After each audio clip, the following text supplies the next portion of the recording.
Hello. Sorry, I'm posting a story, so that's what you're hearing. Yeah. I'm posting the story. Hello. Hi, Lilies. Hi, Kiwi. Hi, Maddie. Hi, Tony. A little giggle in the hi alert. I love it.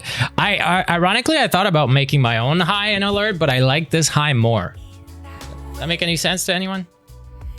Oh, I didn't even turn on my lights because it's so sunny and fine. Well, it's not sunny, it's gray. But it's like bright enough, you know, being gray. I'm making coffee.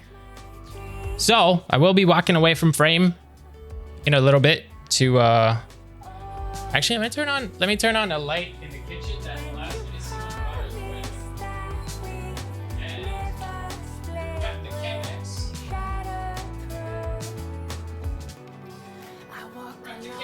Okay. All right. But we still have like, I mean, we have a few minutes. We have a few minutes to hang out anyway. We're matching today. D, are you wearing it? Are we twinning? We're twinning. Let's go, Lilies. How's everyone doing? Is everyone down to learn about art? I definitely am, as you can tell from me queuing up a whole bunch of videos in the... I think this is the first Saturday School that I'm actually adding videos, because I was like, I wanted storytelling to be a part of it. And obviously it didn't mean you had to look for it, but I was like, I need to find videos for it. I don't know if they're any good though. All I would do was click on them, either watch the first 10 seconds, or I would like click little sections here and there to take a guess. Okay, I need to stop fidgeting with things. Also, what? Oh, there you go. I was like, what elastic did I tie my hair with? Because my blue wasn't in front of me. I used the blonde one. How's everyone doing this Saturday? Are we having a good Saturday? Are we having a good... ADHD isn't real? Maybe. That's fair. That's your first message here? You just... Are you going... Did you find me through the ADHD tag? And so you're going to every thing made up by copywriters to sell you drugs. Honestly, it's working. I'm buying their drugs. Oh, but you speak the truth. I know, copywriters, right? But you speak the truth. That's your name. You speak the truth. Of course. That's okay, though. You're here to enlighten me. Thank you so much. No, for real, though, I used to think ADHD wasn't a thing and that I didn't have it. Well, no, I knew it was a thing. I used to think I didn't have it. And believe me, ever since I've been, one, reading up on it, you can't see it, but there's a white book right here called ADHD 2.0. And two, being medicated for it, I can tell you my life is completely different. So whatever drugs they're selling me, those copywriters, is fucking doing something good. And it's a legal one, so I'm not gonna bitch about it. I ain't gonna whine about it. But I think you know, I speak the truth. If your mission in life is to go around and tell them that something they've been diagnosed with isn't real, I'd reconsider my mission in life. That's all I would say. You know, I think your mission in life could be doing something good for others instead. Whatever that is, but something that has a better impact on the people around you, you know? The truth can be good if you use it for saying good things, so. People don't want to put in hard work. It's easier to give people money and take meds. Yeah, well, hey, I'm 27 years old and I put in hard work for 27 years before I finally used meds, and believe me, it got me no fucking where, so. What is my mission in life? To have a good impact on the world. That's it. That's all I need to do. That's all I want to do. I think I'm succeeding at that too. You don't know me, but the people that do know me think I'm doing a pretty decent job at that. Hello, hello, Nerd Wreck. Hello, Maddie. Hi, everyone. How we doing? Hello, Narrow Cope. I'm so chill. Oh, Michelle as well. Hi, Michelle. And how are you working towards that goal? I'm doing pretty decent. Don't worry about me. How are you today? I'm fucking good. I'm chill. I'm zen. I'm listening to... This song is actually really magical, kind of. No, I'm zen today. I've been looking into motorcycle stuff because, you know, as you can tell. The helmet, the jacket, my gloves. I'm loving it. The amount of times I've put them on today. Hi, Queen Cora. Lara. Wait. Huh? Or wait, just Lara Croft. Okay, hold on. Is this the Lara that we usually have, or do we now have a new Lara? Lara Croft. Because we have Croft Girl, who's been Lara forever, but you're a first-time chatter. And happy birthday, either way. New one! We have two Laras that go by Lara Croft, but we have Croft Girl and we have Lara Croft. That's so sick! Well, happy birthday to you. Happy birthday to you! I hear we're talking about art. Yes, we are. Today we're learning about art. And the videos look really sick. I'm stoked to learn. I mean, you must have accomplished something that you can show. I speak the truth. Check my about section, click TikTok, and you'll find out for yourself. I think I've achieved something, and I have something to show for it. So that's it. I'm good, and I keep doing it, and I keep aiming for it every single day. So that's all good. Water's boiling. Coffee time. I mean, I've already had one coffee today, but at like 9:30 a.m. That almost sounds like the Whistle song.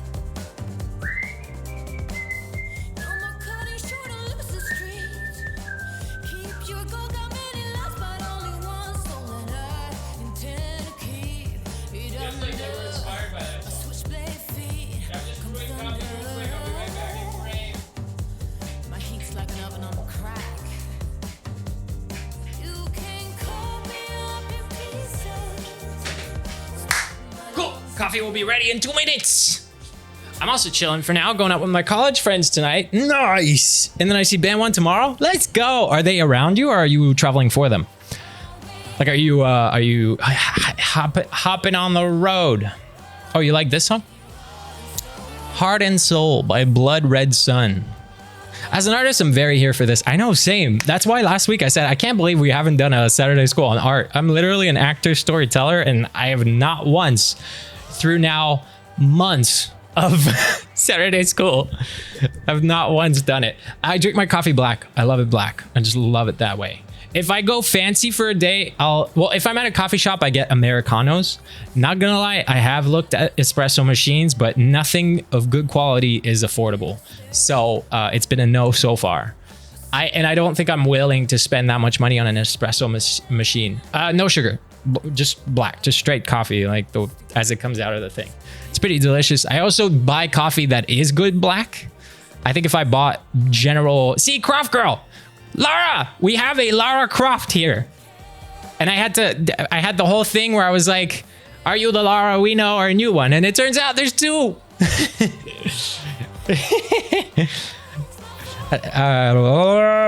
Speaking of coffee, it's 9 p.m. and I'm having coffee. Why the fuck are you having coffee at 9 p.m.? Even I don't do that. Stovetop espresso pots. Oh, you're talking about the mochas. Not mocha. Fuck, there's a real name for it. We used to have one upstairs, but that's the thing that had a worm in it. I want to forget about that worm forever, but I can't. Yeah, no. Seb, you're not a measurement for caffeine. I am definitely a good example of caffeine consumption. Yes, I love coffee, and yet my last coffee of the day, which usually I have 2 coffees, my last coffee of the day has to be finished before 6 p.m. 9 p.m. coffee. The thing is, you can still go to bed, but you will not get good rest. You won't get a good night's sleep. Yeah, because your mind won't go into REM.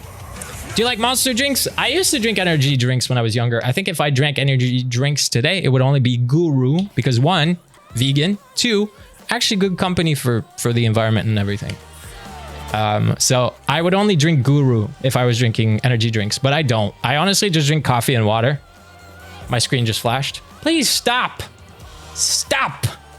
Okay, my coffee's ready. Let me go get it. I'm also going to open the patio door a bit wider because it's hot. It's like gray and potentially rainy today, but it's also hot. Never heard of it? Guru? Yeah, it's I think it's because it's a Canadian company. Check out Guru Energy Drinks. 1 second, y'all. I'm going to do BRB while I just prep my coffee real quick. AKA just pour it. These times make me question the injustice of life. I'm putting on a new hat going out. And if you're new here, what we do for the first part of stream is for the first like half hour, we chat, we hang out. Oh, by the way, Portia, thank you for the 34 bits. I'm so sorry I didn't thank you for it. And Lilies, thank you for the 143 bits. Hi, Che. I'll let it receive the message. You know? Brand new spanking new. Hi, Chair. Chair says hi back. Hi back. Get it? Ah. Kiwi, thank you for the 124 bits. Yeah, so if you're new here, we're gonna start watching videos and learning about art at 1:30 p.m. PST, which is in 17 minutes or so. You're new from TikTok. Well, hello, Miss Ann Casey. Thank you for making your way over here. That's awesome. Where are you all from? Honestly, people here are from all around the world, which is surprising to me, and which is also why I stream so early. Don't quit your day job to go into comedy. Well, my day job right now is Quinn, I think. I think statistically speaking, Quinn is now but no, I'm not an employee, you know? Still a contract. I'm still me. I'm still Sebastian, art teller, the artist. Artiste. I love Saturday School. I fucking love it too. Also, welcome back, Memento. What happened was I took a coffee, completely forgot about it. So I'm not wasting. I agree with you though. Yeah. Oh, so I'm drinking it now. It's iced coffee. Well, if it's iced coffee, can't you put it in the fridge and have it ready for tomorrow as well? We do be worldwide. It's fucking insane. Time zones here are crazy. Here, like time zones in this chat is insane. I love it. I love that we have people from all over. I think like it's definitely one of the cooler, weirder things to, I don't think every creator deals with that as much. And yet like, it's not like we're fucking massive, but even this small group is so spread out, which is so cool. I love the internet. Oh, what was I watching? I watched something of my own. What was I feel like I saw something of my own. Why? Hold up. I'm trying to connect thoughts and make sense of things. I don't know. I don't even know what I'm trying to say anymore. Time. I live in Vancouver. Current time is 1:15. Oh, why does it say in 13? I want it to be in PM. What did I do for that to be that thing? What time is it for you? Oh, there you go. That's why. So yeah, it's 1:15 for me. You're making me want coffee, so I should know better by now. That happens when I come here. Don't get coffee if it's too late, but if it's not too late, I say as long as it's before 6 p.m., you're good. I could, but I like hot coffee in the morning, and I took this iced coffee at 7 p.m. So you already knew it was late by the time you took it. Okay. You have beef with me? What's up? Lara, what's up? I follow you now. Parofratrocaz. You might have to give me a name there. Not your name, but like a nickname, because I don't know if I read that. But hi, welcome. Thank you for following. Unlike to say always coffee. Yes, maybe. Damn, for me it's 10 p.m. and I just had coffee. No, my name means you look like the brother of Dick. Do I look like the brother of Dick? Like the brother of Richard? Or do I look like a dick? Because I also am a dick. And bye-bye. Taylor! It's the 1 year? Stop it. You a genius. Damn. I appreciate you. Weird when you're in the same time zone as someone and are across the world. You're in the same time zone as someone? PM. It's probably fine. What do you mean it's probably fine? Face. Hey, Taylor, thank you for resubscribing for 12 months. Miss Ann Casey, thank you for the follow. I'm glad you chose to follow. Thanks for making your way here. Lara, why do we have beef now? What's up? Because there's two Laras? Why do we have beef? I'm vegan. I ain't got no beef. Okay, this song's a little sad. I don't know. It sounded sad. What's new this week? Oh, I had a dream we were meeting for coffee and you didn't show up. Yeah. Yes, I agree. The typical I did something wrong in your dream and therefore we have beef in real life. That's happened to me more than once. I am quite a dick in people's dreams, not gonna lie. Maybe it's the reality. It's our 1 year anniversary? But it's my fault. I do have beef. Portia. I mean, I wasn't gonna say it, but if you're bringing it up. Taylor, congrats on the gold bean. The gold bean. Thank you for subscribing for a whole year. That's nuts. Happy lurking. Oh, wait, who's lurking? Well, happy lurking. I didn't see the lurk thingies. But you're so sweet in your TikToks. Yes, I try. But I am a full person. And I definitely am a dick at times. Hi, Diana. Hello. Or Jane. What the heck? Why did I say Diana? You don't show up enough and my brain doesn't remember. Jane, hello. I figured you'd show up soon because you said you had some news to share, right? Did you say you had news? I forget our message we talked this week. Hi, Jane. Also, I'm proud with myself. I stopped putting sugar in coffee. I mean, it's not a bad thing, but also good. Yeah. Sugar's not a bad thing. It's the only reason sugar is bad in coffee is because transformed sugar is bad in general. Happy Pride Month. No, I graduated. Yeah. You got your associate's degree? Hell yeah. Congrats. Honestly, congrats. It's pretty sick. See, there's hype in here. See, that's kind of what we do. If you're showing up here for the first time, we just kind of catch up. We just talk. I stream only twice a week now, so we take the time to talk about things, and then we'll do some learnings together. But yeah, happy Pride to everyone that celebrates Pride. Sorry.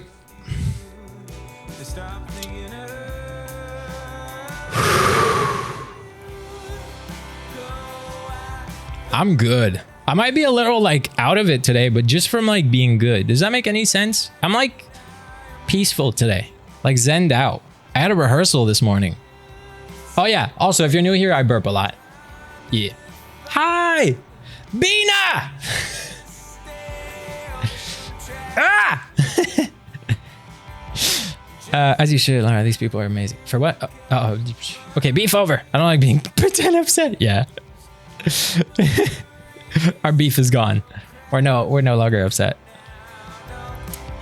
I love the live. I'll come back next time. Hell yeah. Well, thanks for stopping by. We're hanging out until 4 p.m. today. And then it'll be Monday. I don't know yet if we're doing the Artful Escape on Monday or if I want to play another game. Like, I was thinking the beginner's guide because we did finish Stanley Parable, and I did say I'm pulling up my Steam to look at the games. I'm considering the beginner's guide just because we finished Stanley Parable, and maybe it'd be fun to revisit it. Although beginner's guide is still the exact same as when we played it a year ago. Or I had another game called Gone Home, and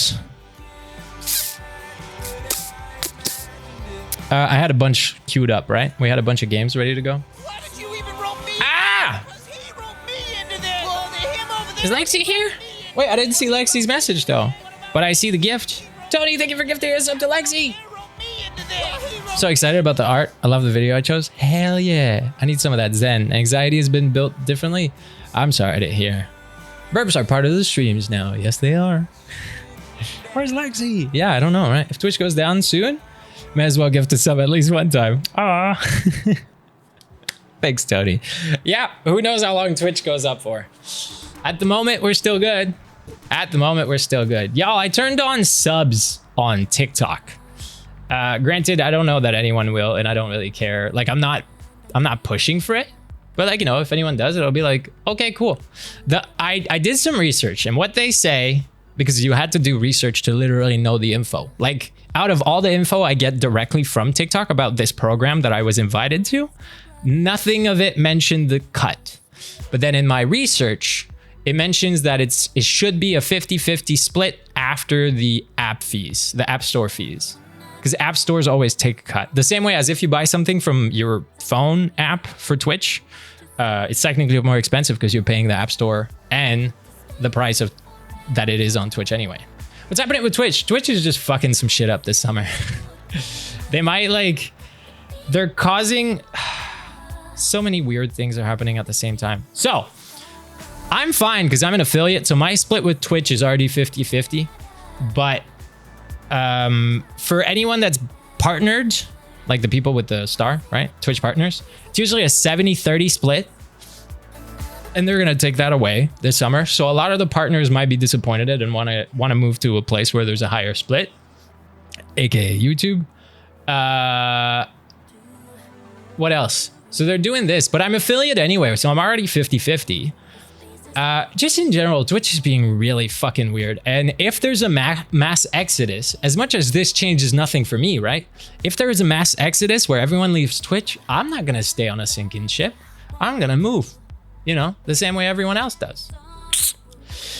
Excuse me, Twitch goes nowhere. I live here. Yeah, how's Twitch been for you? You've been starting off strong. Lexi's not here, but we're manifesting. What's happening with Twitch? Get good eats. I got invited too. I already figured there was a cut when it comes. Oh, I mean, there's always a cut for everyone. Yeah, there's a cut for everything. I just wanted to know how bad the cut was. 50-50 seems hopeful because the same way, y'all, I could show you my transactions. I'm pretty sure I'm not breaking a TikTok contract when I show you this, right? Not my transactions, but my after I end the live. Okay, let me show you this. If I can figure out where the fuck that is. From TikTok. No. Transaction assistance. Yes. Okay. This is what it's like when I end a live. This is how much money I make on a live with the gifts. I don't know how much a fucking gift costs on TikTok. 5 cents, 12 cents, 25 cents, 25 cents. Oh no, the 25 cents are on the video gifts. I actually make more money from video gifts than I do from live gifts.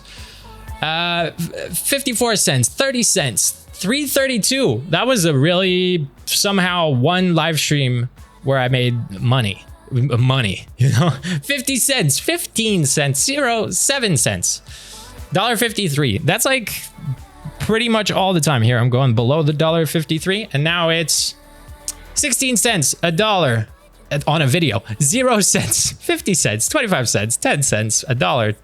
It's always on fucking video gifts. So video gifts, good on TikTok. Because at least it seems like I get more out of them.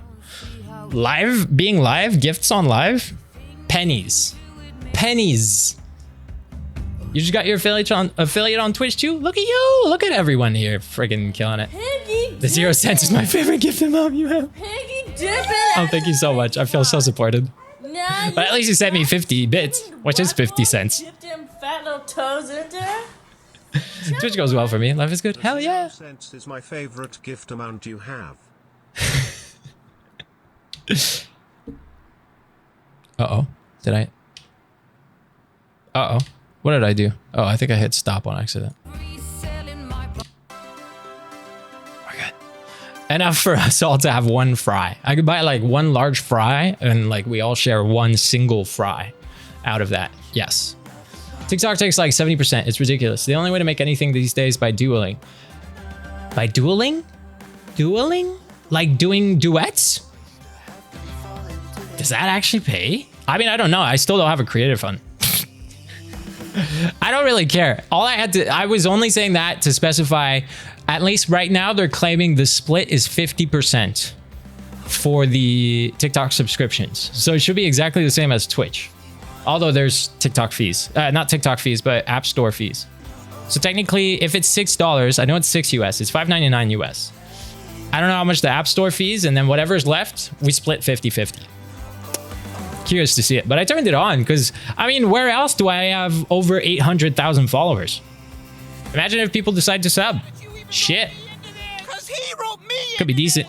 Lilies, thank you for gifting us up to Jane. What about me? Wait. Well, that one over there wrote me in. Oh no, 81 is your special number, right, Lilies? Because you're at 83 now. Oh, drink. Cheers, Lara. Did I miss anyone's messages, by the way? Sorry, if I did, retype it. We're going to start the videos in a little bit. But if I missed something that you wanted us to talk about, by all means, retype it. I'm sorry. Is there a way for me to make your voice louder without deafening myself with the music? Is the music that loud? Wait, is the music that loud? I'm supposed to be way louder than the music. The music goes down when I talk, no? I was 81 for a while, but then I forgot, and now it's gone. Oh, I see. Duel is when you have a co-line with someone, and they go head-to-head in a gift off. What the fuck? Well, I've never done a co-stream, co-live on TikTok. I did it with myself, if y'all remember that one cooking live I tried to do. Everyone's so sweet. Oh yeah, this community is really freaking sweet. Yeah, it's that gift competition thing. I I've never seen that. But I would never do that. I feel like that's the most bullshit thing. The competition is how much money people throw at you. What the fuck? Sound fine? It does go down. It's not like enough. Huh. I feel like maybe you have like some kind of not equalizer, EQ settings. Well, it is equalizer technically. That's what EQ stands for. I think you have some kind of EQ settings maybe with your sound, because on my end, everything is balanced. And it seems to be the case for others too. I don't know. Could you show your shoulder tattoo and all? Yeah. I have an owl here. Yeah. I mean, it's really bright right now, so you can barely see. I have an owl. There you go. Shadows. Shade. Shadow. There you go. Okay, so I have an owl here. I have my spirit animal, and I love it. This is my first tattoo. I was 15. I was 15. It's straight. My arm is just weird right now. I don't know how to angle myself. Anyway, that was my first tattoo. I have a diamond here. I have B here now. On my wrist. That is literally my favorite tattoo. It's the simplest thing. My favorite tattoo is just be here now on my wrist. I have my ribs. This way, there you go. Triangle. It's just a shape. What do I have? I have my leg.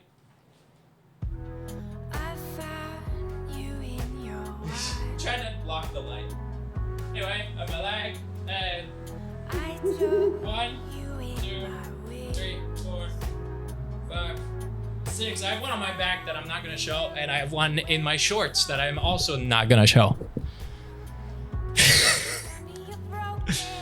I think that's my 8. Did I miss one? 1, 2, 3, 4, 5, 6, 7. No, I'm missing one. 1, 2, 3, 4, 5, 6, 7. Oh, okay. I just hadn't counted the triangle. Sorry. There you go. I have 8. And I showed you 5 out of 8. I think 6 out of 8. Oh, did someone do a hoot? Oh, you did an owl sound. Lily's there. I heard it too. My brain just didn't catch on. Thank you for the 100 bits using that blurb. I heard it. I want to geek a sec about Discord. The new chat rooms and the voice channels are great. Yeah, I'll activate those. I just hadn't seen them. Like I didn't look into it yet. I'm a little behind on everything computer, not gonna lie. Gonna be TOS for showing the guns. Oh gosh, no it's not. I love them all. I want an arrow on my wrist. Yeah, hell yeah, do it. My next one is a Monstera. Like leaves taking over my right thigh. So like wrapping around my right thigh. It'll be, you fixed it. So it was an EQ thing. It wasn't me. They were there. But me love this community. Absolutely. No dead. Sorry if you've already explained this before, but what does Zoom mean? Test it out. Click on it. I dare you. I dare you. I dare you. There's one way for you to find out.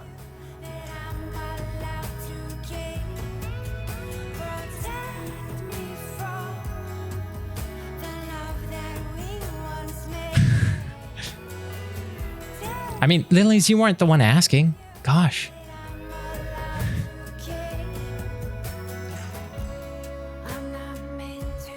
That's what it does.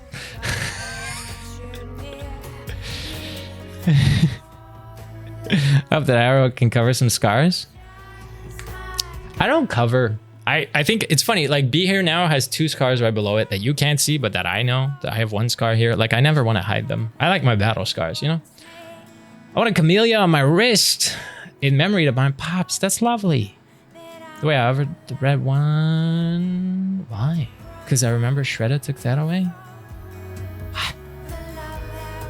Shred did, but K80 brought it back. What?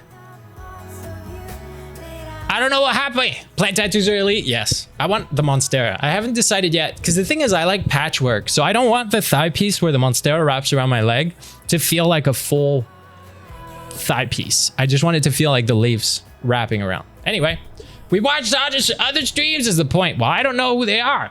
I don't know who they be. Only wanted to have a look, but feeling not very well. That's totally okay. Take care of yourself. Go get some good rest, okay? Thanks for stopping by. I got my first a few weeks ago. It's eucalyptus and lavender on my forearm. The next one's gonna be a cat's call. Why a skull? I know they're not talking to me. How dare they not talk to me in my chat? No, I'm kidding. Okay, I think it's time to learn. It's time to learn. So let me prep my screen. Also, this is your chance, Diana. I'm saying that to you. Diana. Why do I say Diana? It's Jane. Switch your name. No, don't switch your name. Jane, this is a heads up because you just tweaked up your settings. Watch out, because it's about to be loud. Everybody else, volume warning happening in a few seconds. I'm pressing buttons, and when I hit a certain button, it's gonna be loud as shit. You ready? 3, 2, 1.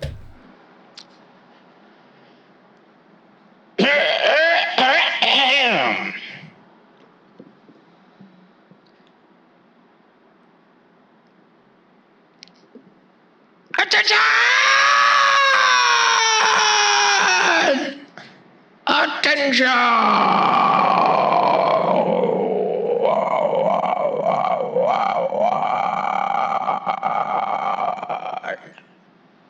Attention!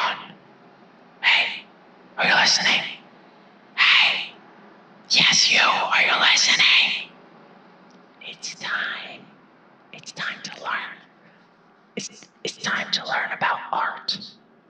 I'm whispering because art is actually kind of criminal and it goes against the laws. Art is a way for people to rebel, to go against the government, to go against what's not allowed, to say we need to express ourselves. We need to fight for the right things.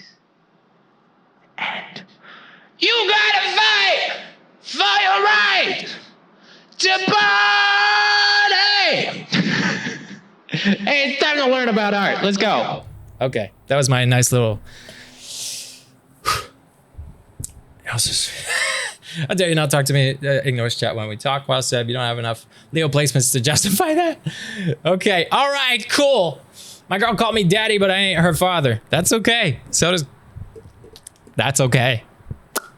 Tower 7? You just take it. You take it so good when it happens. Oh, now it's gonna get too bright. The sun's coming out. Give me a second. I'm gonna lower some curtains a little bit.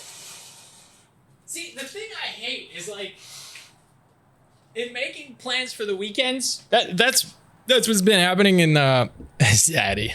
That's what's been happening in Vancouver, man. I make plans for like I try to make plans and I'm like, oh, I'd love to go to the beach on Saturday, like after stream or whatever. And then it says it's gonna rain all fucking day. I've been awake all day, not a fucking drop of rain, and now the sun's poking out. Bro, weather, please be on my side. Should I call her mommy? No. Well, do she got the mommy milkers? 'Cause that's a question. If she got the mommy milkers, you can call her mommy. We was... Something just happened. What do you mean?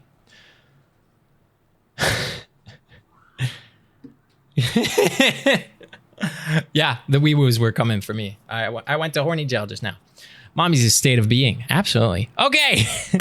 All jokes aside, today we're doing Saturday school. It's Saturday. We learn stuff about a subject that I give for the week.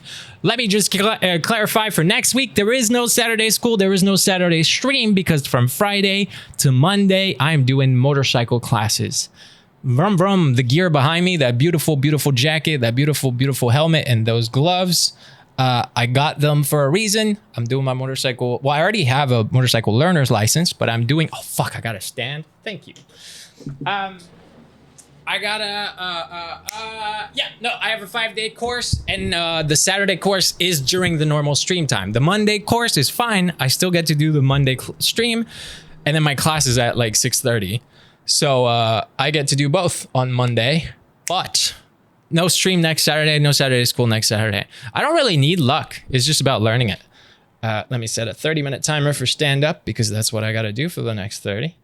So that was just the announcement for next week. No Saturday school next week. This week, however, we're learning about art. Now, what is Saturday school if it's your first time here? It's pretty simple. I gave the theme. I let everyone in Discord post videos about it during the week.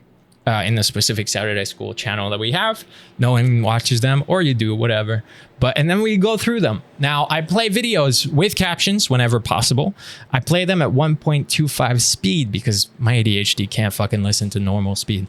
Unless they're fast talkers. The very rare few YouTubers are fast talkers, and I gotta admit, I'm pretty fucking happy when it happens. When I can't go to 1.25 because I'm like, oh, this person gets it. They talk fast enough. And they don't add like fucking crazy pauses in between.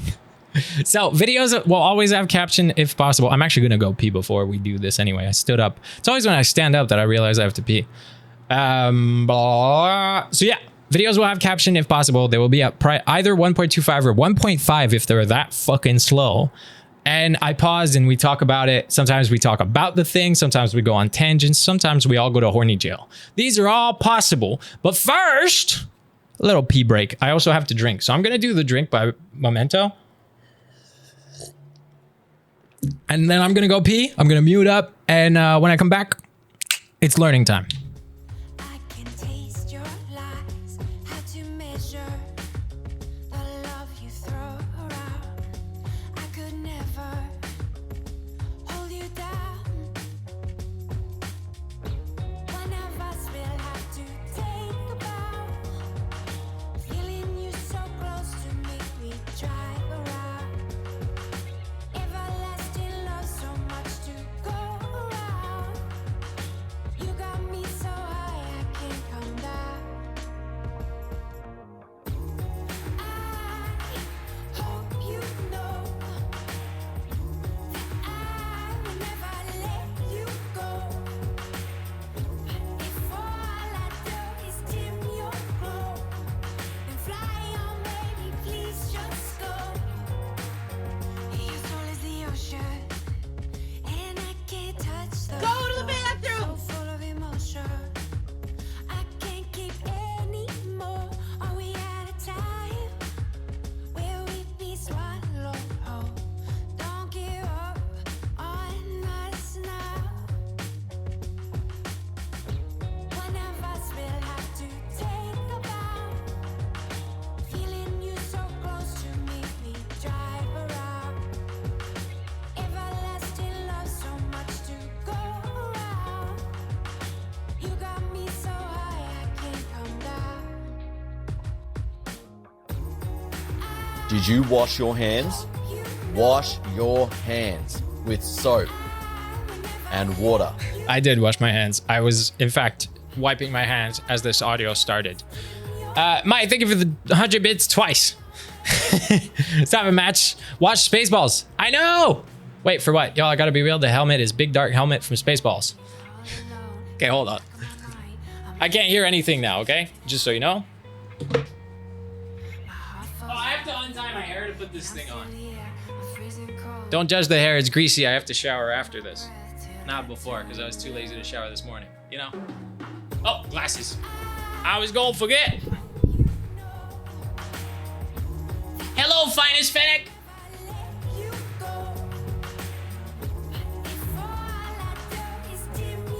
I'm not gonna tie it, but what's up?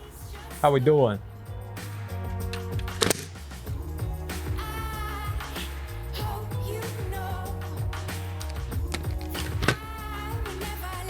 I look funny? Fuck you. I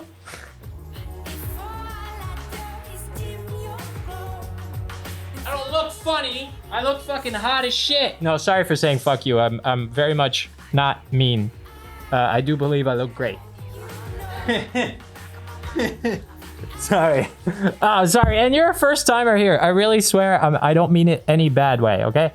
It's just like it came out natural because it's an affectionate thing. There's only one man who would dare give me the raspberry. Lone Star! I just don't want to tie my helmet. And then... Come on now. Come on. I don't know how well you can hear me. I don't hear the blurb. Now I gotta go back and listen to it.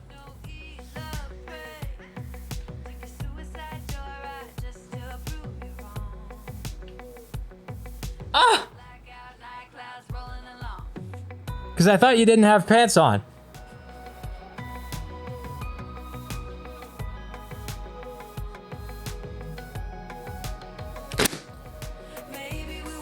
Okay. Okay, enough. Let's actually learn about art.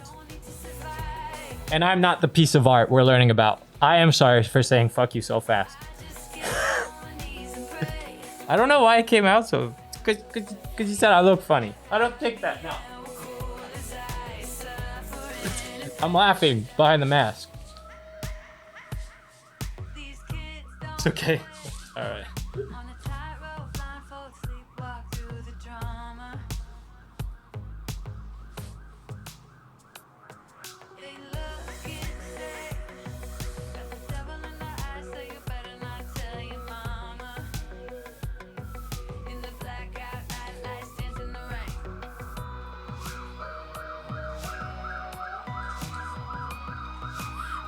Tell me that's not hot. When my hair is not like messy.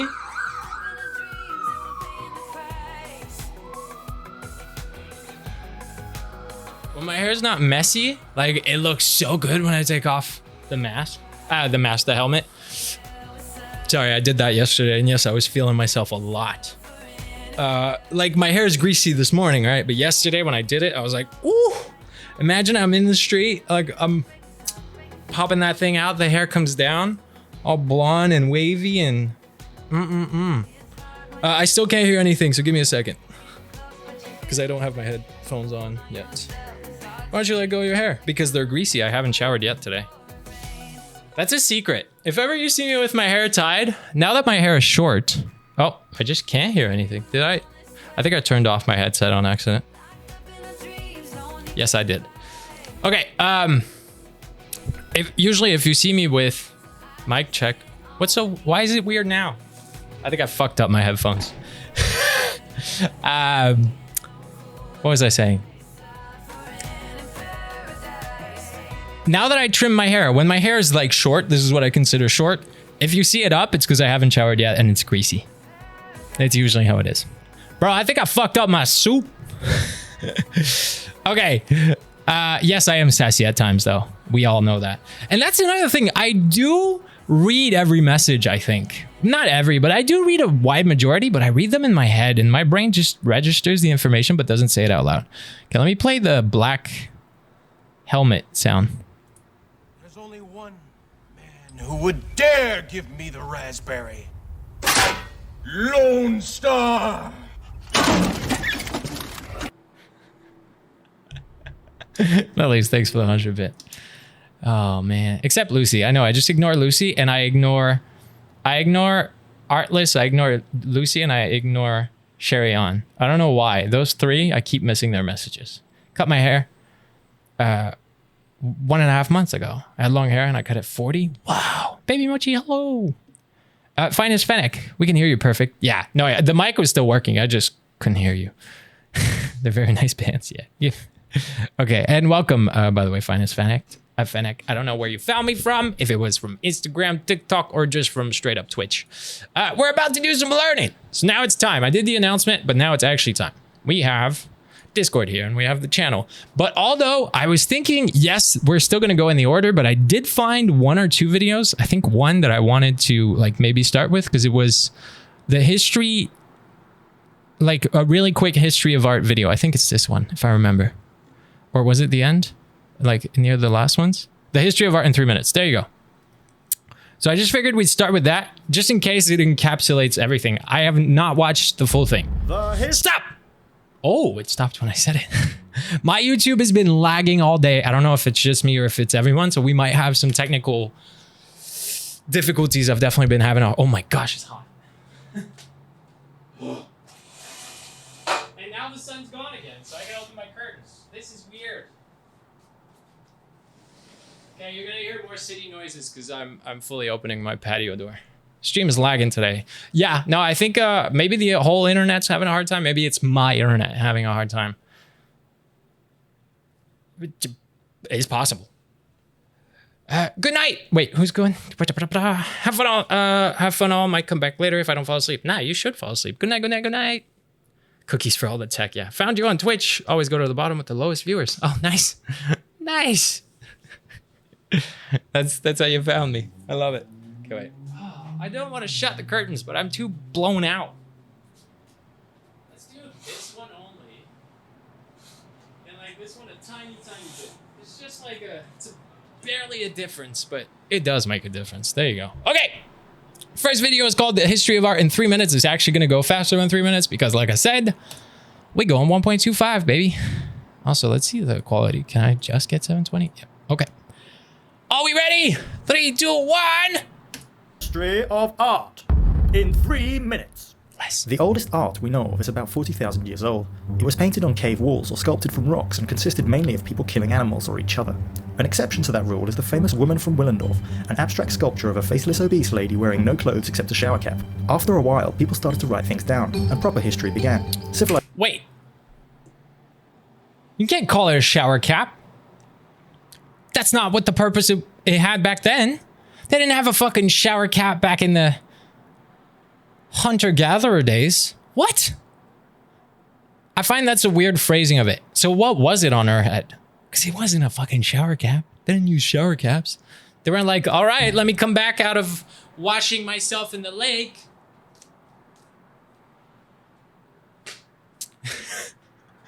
Like, what?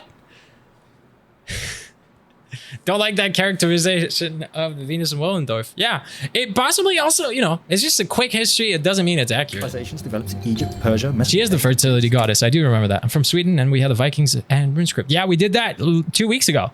You found me 2 weeks too late. 2 weeks ago, we learned about Vikings on Saturday school.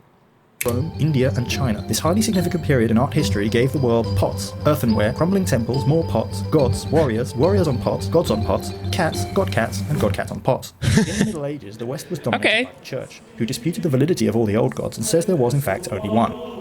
Art could no longer feature unrealistic things like multi-limbed elephant dancers or winged bearded man horses, but had to be about things that happened in the Bible. This more realistic, down-to-earth approach gave us morose men in yellow hats, morose men in pink shawls, and lots of glowing babies. Then came the Renaissance and a return to the material world.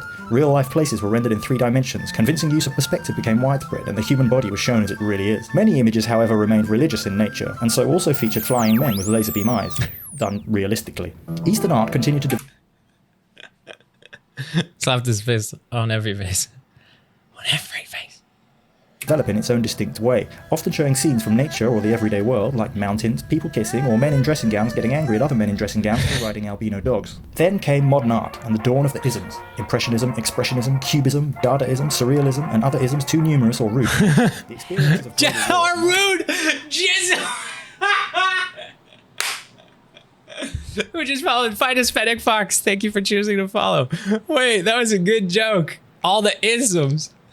Cubism, Dadaism, Surrealism, and other isms too numerous or rude to mention. The experiences of global war, the march of technological... That's good. I like this. See, that's a pretty good quick 3-minute video on art history. Theories about the universe and the human mind, as espoused by the likes of Einstein and Freud, left their indelible mark on our species. The artistic gloves were off and it was time to experiment. Shapes, splats, blocks of color, ghost pokes, weeping women, fluorescent lights, urinals, and unmade beds. All could be... Oh, the urinal! I studied that in college. The fucking urinal piece. It really was. Modern art! Look at it! It's fucking shit! Art today is a many-headed creature. The need to create is clearly... Insufferable art historian. Good. Desire, which is as old as our species and quite probably embedded in our DNA, as innate to us as eating, fighting, and laughing at other people's misfortune. But it's also big business. You're equally likely to see famous artwork on a mug, a t-shirt, or in a boardroom as in a gallery. The rise of cinema, television, and the internet has led to a dissemination of a common visual culture into every corner of the globe, while the giddying pace of technology's ceaseless progress has democratized the entire means of artistic production, meaning we can now plug into an all-encompassing worldwide maelstrom of information at any time we like, and watch a load of jumping badgers.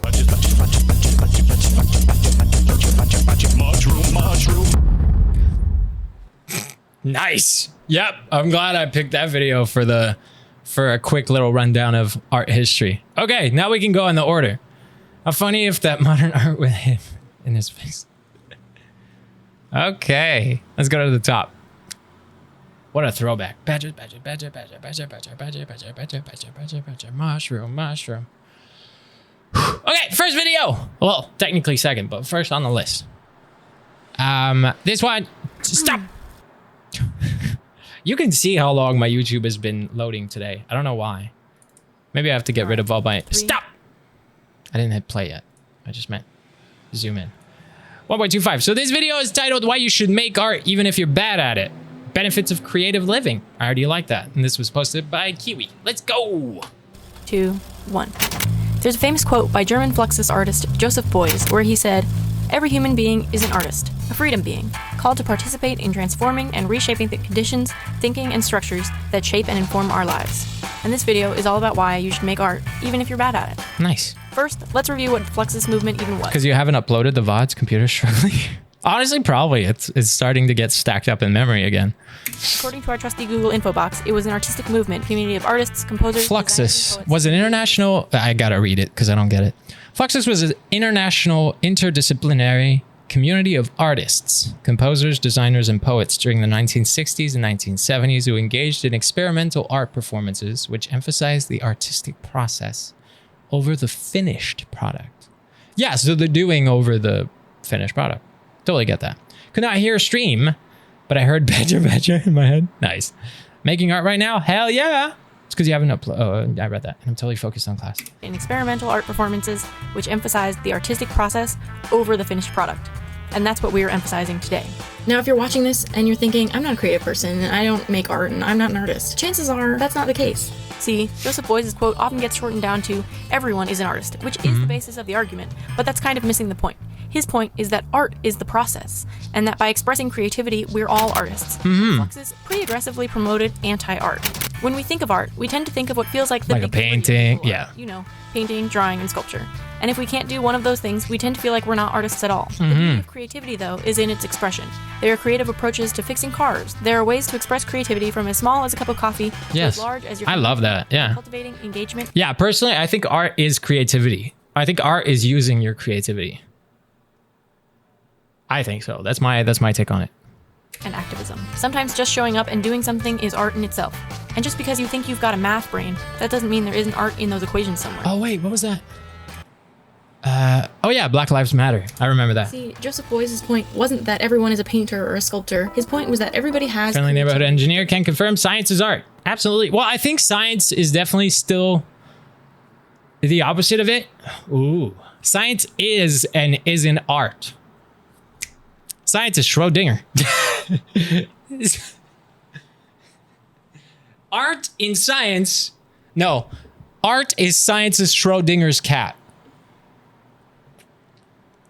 And I've used a physics concept to explain it. But I think, yeah, because science is both the opposite of art. You gotta be creative, yes, but it is also the breaking down and explaining of it. And I think that's the very logical, the very statistical, analytical, measured thing, which is the opposite of creativity. So I'm saying, yes, it is, and it both also isn't. Like, yes, science is art because you have to be creative. You have to think of a new way to make a machine, to make a thing. That's the whole point science is. It was literally like just, is this really what we think it is? And then test it and test it and test it until you go, no, it isn't. And then you find something. So you discover a new thing, creativity. So yes, I agree that science also is art. And yet also isn't. Gotta be creative to have the thought to put your cat with a nuclear device. Absolutely. I think every human and animal and living being is art. Also, yes, I think your own body is art. The way you are made is art. Everything is art. I mean, I'm an artist, so I'm definitely biased on today's theme. But I agree with this. But yeah, so I think like the expression of making art is simply being creative. And sometimes you're creative just by stacking dishes. Believe it or not. Can express their creativity. And being an artist does not necessarily translate to being someone that makes a tangible piece of art, but instead... And being an artist doesn't fucking translate to selling the art. That's an important one. Is somebody that taps into the human experience. Because you can very much be an artist without selling a single piece in your life. And is creative around that. So with our newfound artist also, Zoloquent, welcome. And we now have to teach ourselves the importance of making art, even if we're bad at it. Luckily, we have science on our side. There have been numerous studies that show that art making is a legitimate form of therapy, and regardless of dang it, I have a video about that. Cortisol levels, like in the queue. In the body. Making art is not something that's reserved for students in school or professional artists or art therapy settings. Another study showed that making visual art can improve connections in the brain in your default mode network, which is associated with things like daydreaming and wakeful rest. Yeah, DMN. That making art is significantly more impactful than just looking at it. So why should... Also a big touch of ADHD. ADHD people are much more on the creative side, and the problem is your DMN, your default mode network, which is like thoughts and experiences and memory and creativity, and so thinking outside of just the task itself. So your DMN, one of the problem with ADHD, sorry, it's just part of the book that I'm reading, and it's funny because we mentioned the DMN. ADHD people are therefore usually more creative people, or a wider majority of the ADHD diagnosed humans, people, are creative because their DMN, well, not because, but just their DMN, their default mode network, is actually stronger, runs higher, and sometimes you can't even focus on the task at hand, which is your TPL, TPN, TP. It's the one where you focus on a task and whatever, TP something. I forget the other one. Should you make art? For one, there's a good chance that you probably have more time now than you ever have before. At the time that I'm making this video, so much of the United States is still under lockdown. Oh shit. So This is a post-COVID video. Interesting. To politics, to contamination. That is an interesting thing, eh? Now that's a history thing. This is a post-COVID pandemic video. This changes the way we consume the art itself. Too many acronyms? No, it's only 2. I was just trying to explain 2. Well, I guess 3 if you count ADHD. ADHD, DMN, which is, I already forgot. All right, I'm bad. Fears with the virus spreading. I have ADHD, if anyone here doesn't know. A natural and sustainable way for you to improve your health. The thing about art making is that it can be a distraction and a coping mechanism, but that doesn't necessarily mean that it's negative. One particular study in the Journal of Psychology of Aesthetics, Creativity, and the Arts showed participants a documentary to intentionally create sadness. Why? One created art relevant to the film, another made unrelated art, and the third just sat quietly. What the researchers found was that making unrelated art was actually significantly more effective than either venting feelings through the art making process. Wait, what do you mean? Now, this doesn't just apply to art making specifically, and this can apply to other forms of distraction, but that does show that creating art can help. Oh, as a means to distract from the issue, from the feeling of sadness. Okay. Tangible object. But something that I've been challenging myself to do is to learn how to make sense. Where it's a creative expression. So, whenever we listen to fucking sad music when we're sad, is actually us doing the wrong thing for us. Lara Croft, thank you for following. Totally get it. I can get lost in focusing and starting process. Yeah. The fact that the pandemic will be learned about in the future. I know, and yet we are part of history. Enough of being part of history. I've been part of history way too much in my life. And we're not done. What was I saying? So, instead of like sad songs when we're sad vibing and creating sad art when we're fucking sad, we're supposed to do the opposite, and art has the power of like to take us out of that fucking sadness. Who'd have thought? And yet, who does the torture then? That's right. We do it to ourselves. There is no tangible end piece. For me, that's a completely new challenge. Sorry. And am I any good at the guitar? No. But the act of practicing and the act of learning is just as beneficial as if I were. Yes, that is very much also still art. The question of, am I this because I have not mastered it? Am I this? I've never sold a piece. Am I this? I have never finished an art piece. Am I this? I have never made money from it. Am I this? I've never shown it to the public. You are this because you do this. You are what you do. You do what you are. And that's a big part of what you want to do in life. If you say, I want to be an actor, I am an actor. If you say, I want to be an actor, you have to start saying, I am an actor, and you have to behave in what you think an actor does. Like, you have to do what an actor does. An actor trains. I train. An actor learns scripts. I learn scripts. Same for a painter. A painter paints. A painter goes on walks to take in the scenery. A painter learns about colors. A painter sits down in their studio. A writer sits down at a desk and writes. A writer takes a pen and a journal and goes on a walk and takes notes of whatever detail.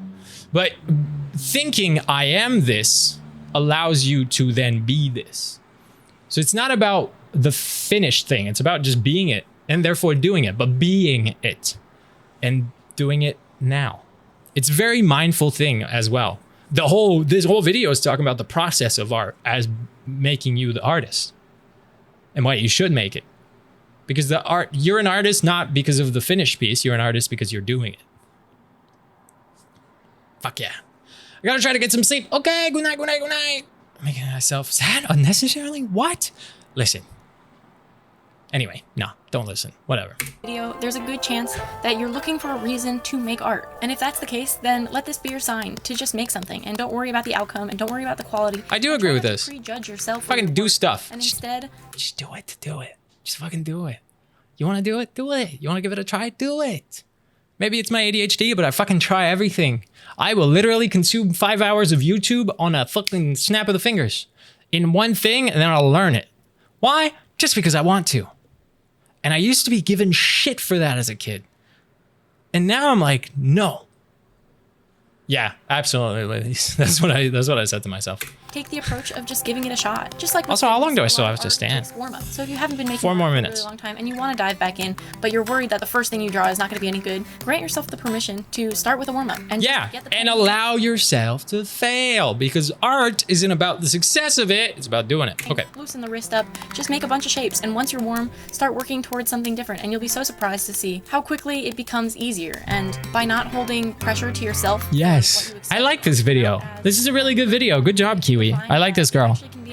She's really motivational. Regardless. If you don't identify as an artist, or even if you do, and you haven't made art in a long time and you're worried about it, try not to let the idea of social media get in your way, and try not to think about it as something. Absolutely. Fuck social media. I'm a social media guy, and I say fuck social media. Don't do it for social media. The beautiful thing about art is there really are no. I think if you've ever, any one of you that's been here long enough knows, like, I genuinely, yes, I post like good looking pictures, right? Like my profile, my grid on Instagram is like well done pictures, but you've seen my stories, you've seen my videos. Like, I never aim for perfection. It's not about that. It's about just being and doing. And sometimes I'll take a picture and it's fucking blurry and I still post it as my story, you know, because I don't care. That's not the point. Isn't the best picture so that you look and go, ooh, picture. No, it's like whatever I want to say, I say it along with the picture that I take in that moment. And if it's a blurry one, it's a blurry one, you know?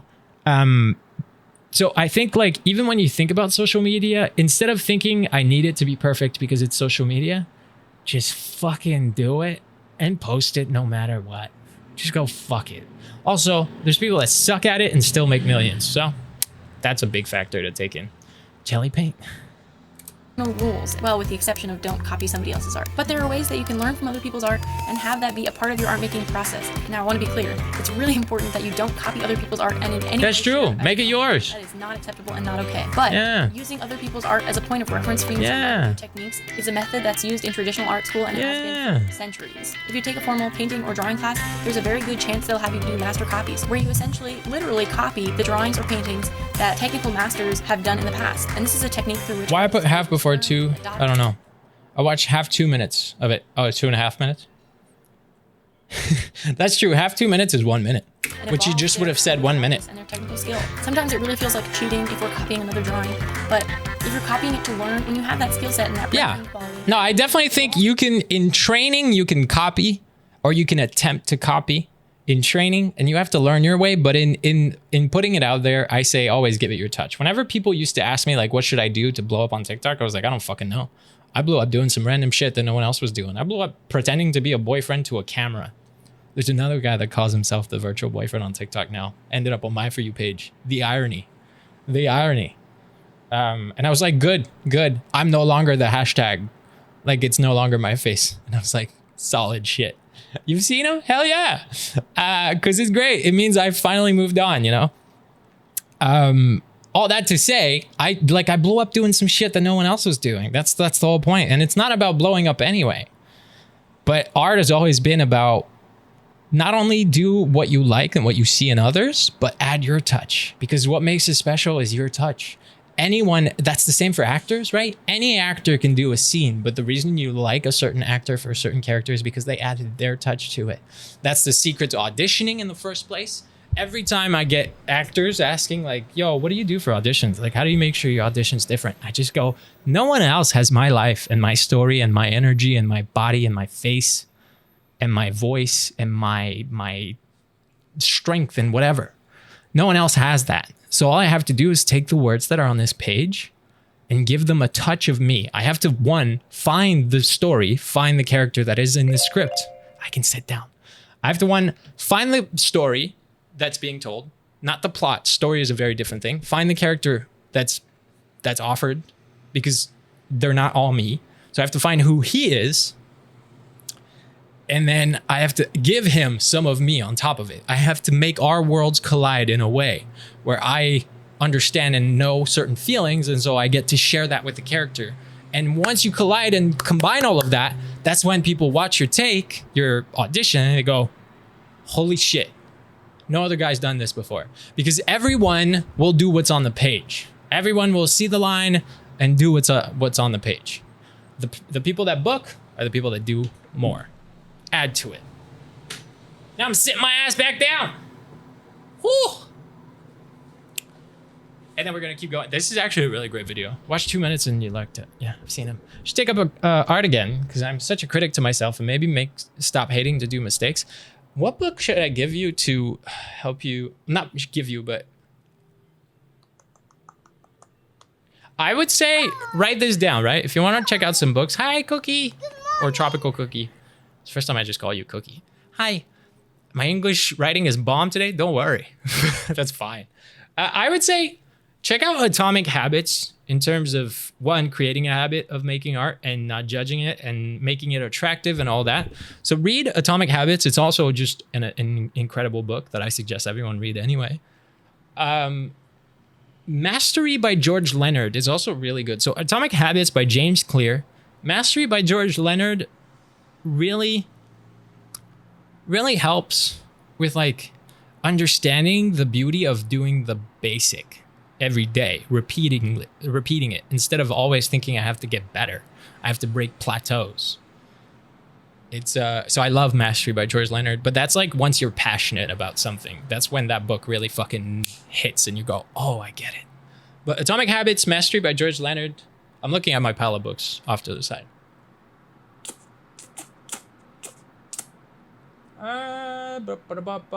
Yeah, I would definitely suggest those two for sure. For like that, for that purpose of just getting back into art and not being so hard on yourself, those two would be great. And The Subtle Art of Not Giving a Fuck. Please write it down. Yeah.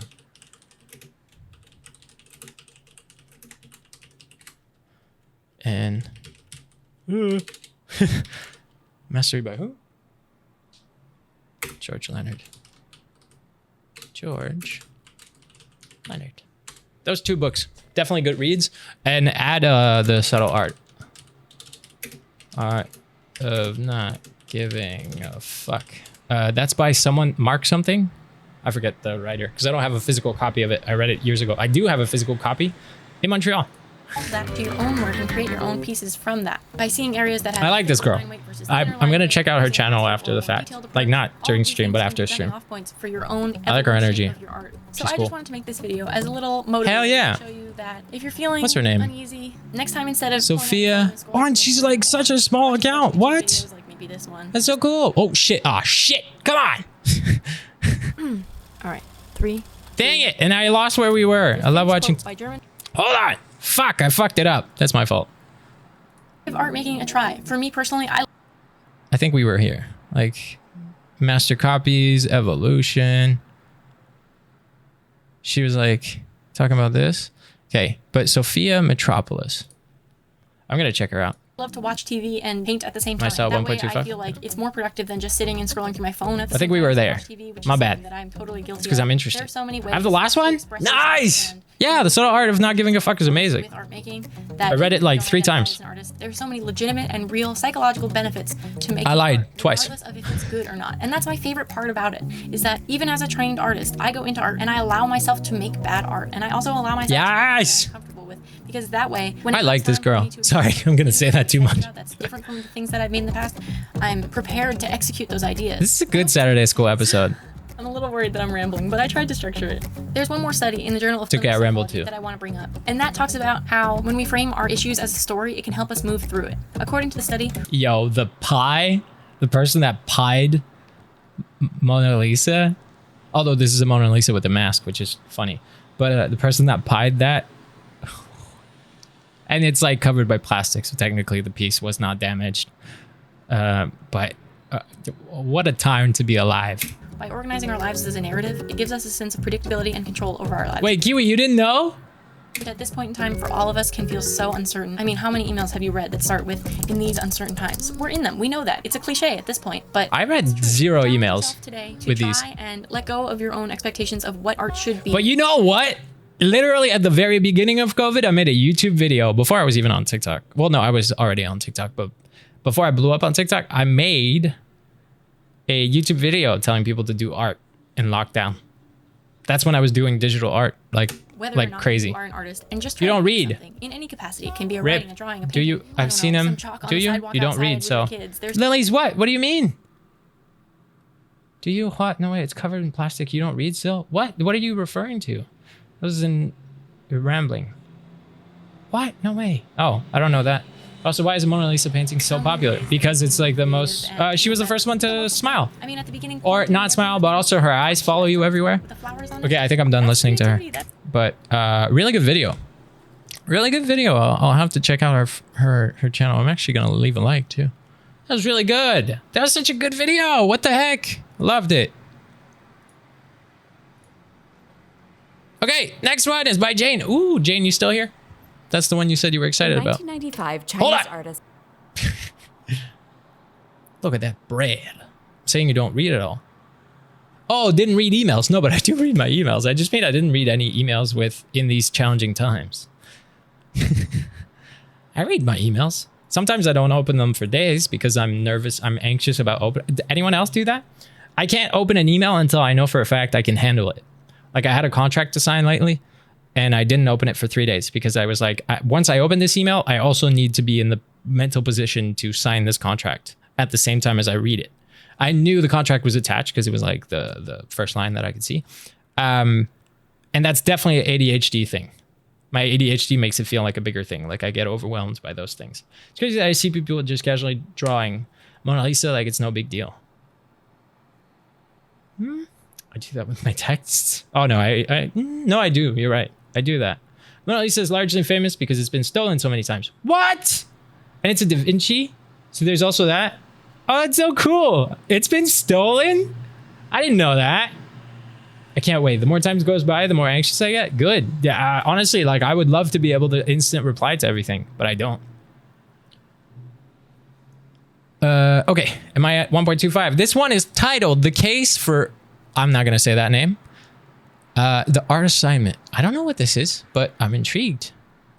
Ai Weiwei photographed himself Ai Weiwei. picked up a 2,000-year-old urn and let it smash to the ground. If Oh. we're appalled when cultural heritage is destroyed in the name of God and Yes. state, how can we possibly defend Ai's action? How can we buy a ticket to see photos of it in a museum? How can those Right. photos sell for over $1 million? How can Fuck. this man be one of the most renowned artists of our time? This is the case for Ai Weiwei. I love that. I do like really weird performance art. I fucking love it. That video of that couple. Does anyone? I'm sure some people have seen that too. That couple where like they used to do performance art together and it was a mess. Like they were a married couple. They used to do performance art. They broke up. It was really bad. It was really, really bad, their breakup. But then years and years and years later, she was doing a presentation. Well, she was doing a performance art where she was sitting in silence with lines and lines of people at a table. And he shows up and he sits in front of her. And that's when she starts crying and everything. And they touch hands and then she has to keep going with it. He moves on and like someone else comes and sits. I love that performance art. I love weird performance art. Even in school, we had learned about one man that his whole performance art was, he had a trained gunman and he was like, they had all the safety, Slenderman therapy. Welcome. Thank you for following. They had this whole thing and he would invite people in this room and he would just talk and then he would literally get the trained gunman to shoot him in a safe spot, in a spot where he wouldn't die. And instantly emergency care would take care of him. But that was a performance. Witness a man getting shot. And it wasn't, like I said, in a deadly spot. But yeah. I'm talking about multiple different ones. Yo, hello. Ai Weiwei, so cool. We're going to learn about it. I just paused it to talk about how much I love performance art. I'm the same, but with actual post mail. Like bills and physical letters. Oh, I opened these right away. I've gotten better with it. Such anxiety. I literally usually open my letters before I'm in my apartment type of guy. Granted, I live in a building, so I have an elevator ride to my floor and then like a hallway walk. So I'm usually like, I've opened my mail by the time I'm at my door. You know, it's 5:17 a.m. Well, good morning to you. Or unless you haven't gone to bed, go the fuck to sleep. Okay. Yes, the 1 second that passed, the more my anxiety. Blah, blah, blah, blah. Open those emails, but I won't stop until I open it. That's okay. So honestly, I wish, like I said, I wish I would get to them sooner. Sometimes it's been bad. Marina Abramovic is crazy cool. Yeah, she did the performance. Yes, but their breakup was really nasty from what I remember. Oh, and they walked.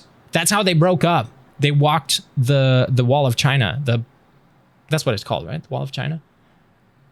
They walked in opposite directions, and they were like, that was their separation. To never see each other again. And then that's when they met again. I feel like, you know what? I might look it up after this. We're going to add it, potentially. Not the Wall of China thing, but just the sitting and facing each other, because it's beautiful. Soon after denounced during the anti-rightist movement of 1950. You always watch one stream before you fall asleep. So you haven't gone to bed yet? Go to bed. Go to bed. I'm probably not. I'm a little chaotic, but hey, if this helps you sleep, good, but go to bed. Please go to bed. Camps in remote provinces until the end of the Cultural Revolution in 1976. But I'm also chaotic, so good luck. Beijing and I have a mailbox on my door and one like 5 steps outside my door. Damn. Ai Weiwei, enrolled in Beijing Film Academy in 1978 and co-founded a group of avant-garde artists called the Stars. I love that. In 1981, he decamped to the US and settled in New York, where he scraped by, hung out with his neighbor, renowned beat poet Allen Ginsberg, and took lots and lots of pictures. Nice. He also immersed himself in art, studying Marcel Duchamp and I feel like I missed out on being in the art world that much, you know, like the overcommitment to the art world. Undergoing tremendous change. Many were still reeling from the 1989 Tiananmen Square crackdown on pro-democracy demonstrators, and Deng Xiaoping's focus on economic development had tripped off the massive transformation of China's cities. Ai's urn dropping occurred not long after his return, but his irreverence had surfaced before that. He turned a critical eye toward all edifices of power, at home as well as abroad. Well versed in antiques, he knew the value of overcommitment to art is what I forget. I know, I love it. I feel like I missed out on that. The symbolic power of manipulating. Although not, because I'm definitely overcommitted to storytelling. Dynamically synthesizing the clash between reverence for the past and the irrepressible drive toward the future. I really like his art. You're telling me this is all his? Holy shit. History is erased. How can we condemn an artist for destroying cultural heritage when his government has razed neighborhoods and entire cities to build new roads, buildings, giant dams, and Olympic stadiums? Ai's work allows us to reckon with the destruction that construction requires. But good night. Clear, he's more or good time. Oh, goodbye. Thanks for stopping by. Thanks for the follow. Hopefully we see you again, but at a more logical time for you to be awake. It's a basic unit, say an antique stool, and multiplies it, compounds it, to see where it takes. Oh, I've seen this. I've seen videos of the stools one. Is made strikingly, unforgettably visible, and he has found new uses for old techniques, hiring craftspeople adept in ancient joinery traditions. He's enlisted the most skilled porcelain makers in the world to demonstrate their mastery, commissioning exquisitely made copies and objects like watermelons. And then he breaks them? And millions of sunflower seeds. He's embraced the handmade within an economy whose incredible growth has been fueled by automation and mass production. He has synthesized traditionally Chinese materials to think about the part in relationship to the whole, the self in relationship to the collective. If a nation cannot face its past, he has said, it has no future. And Ai is equally concerned with the present. In 2008, when the Sichuan earthquake struck, he visited the region in the immediate aftermath and assembled volunteers to gather the names of the dead, addressing attempts by authorities to cover up the disproportionate number of schoolchildren who died because of poorly built schools. He amassed tons of twisted rebar from the wreckage, painstakingly straightened it,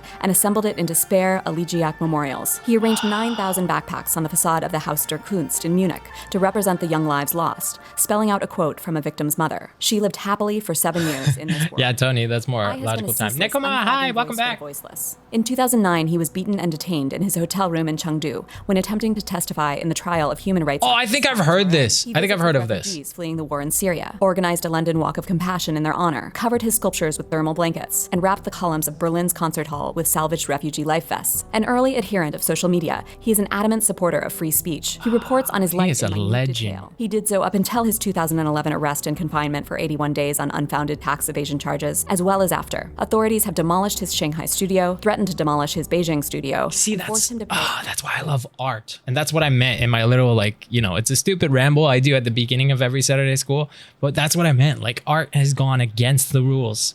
In the history of mankind, we've constantly done this. Art has been our escape and has been the way we move forward, because otherwise things would go unfought, unbattled. Those aren't words, but you get what I'm saying? Like, things would go they would stay the way they are, but art is the changing factor. I think we have some videos that are literally about that too. But art is the thing that has impacted us to move past, to bring light to certain issues, to decide to face certain issues. A tax evasion fine. I fucking of love 15 art. million yuan. He has been continually surveilled and followed, prevented from leaving his country. And Yeah. through it all, Okay, his I've heard about him, but I guess I within China didn't is know the well whole as thing. Not everything he does is genius. He remains committed to reaching an ever wider public. His work does not sit firmly in the realm of art, but radiates out. He's often called an iconoclast, and an Ern Crusher would certainly seem to adhere to the definition. But there's another way to see Ai Weiwei, as someone who desperately wants the cherished beliefs do and agree, it institutions of definitely has, China's yes. past to be remembered and resuscitated. And in that sense, as radicals go, he's brilliantly conservative. His work is deeply rooted in history and tradition. It is steeped in remembering, valuing, preserving. He stands defiantly opposed to a culture that wants to move on with little regard for the past. He is resistance to forgetting, to silence. His work asks us to consider what we value, why we value it, and what we are accountable for destroying, preserving, or transforming. He asks fundamental questions about our human rights and responsibilities. Liberty, love he that. says, is about our rights to question everything. Out of a source of constant irritation, the oyster develops a pearl. I is that constant source of irritation, and we are lucky not only to bear witness to it, but to be called to action by it. I like that. That was such a good one. Jane, if you're still here, it's a solid fucking video. Yo, today's gonna be a really good Saturday school. Today's gonna be a really good Saturday school. I'm feeling it. 2 videos in and I'm like, hell fucking yeah. Next one is by Portia. Some spoken words. Did I pause it fast enough? Yes, I did. Gotta give YouTube a second. No, I didn't. Shut up. That was cool. Yo, those animal faces were sick. Everything. That was so good. This is so good. I fucking love art like that. Without art, we wouldn't have innovation and we would still be apes. Absolutely. Oh, I love it. It's the same way. And okay, wait, I'm going to share that story too before I hit play here anyway. I got to have congratulations from my not my personal coaches, from my acting coaches, from the studio in Montreal I've been training at. So I still do Zoom classes with them, right? I've been training at the same acting studio for 7 years and a half now. I joined them in October of 2014. That was my first month with them. Anyway, that's just to give you a little rundown of how long I've been with them. And they have said since day one that I've been with them, they've said artists and storytellers are the saviors of the world.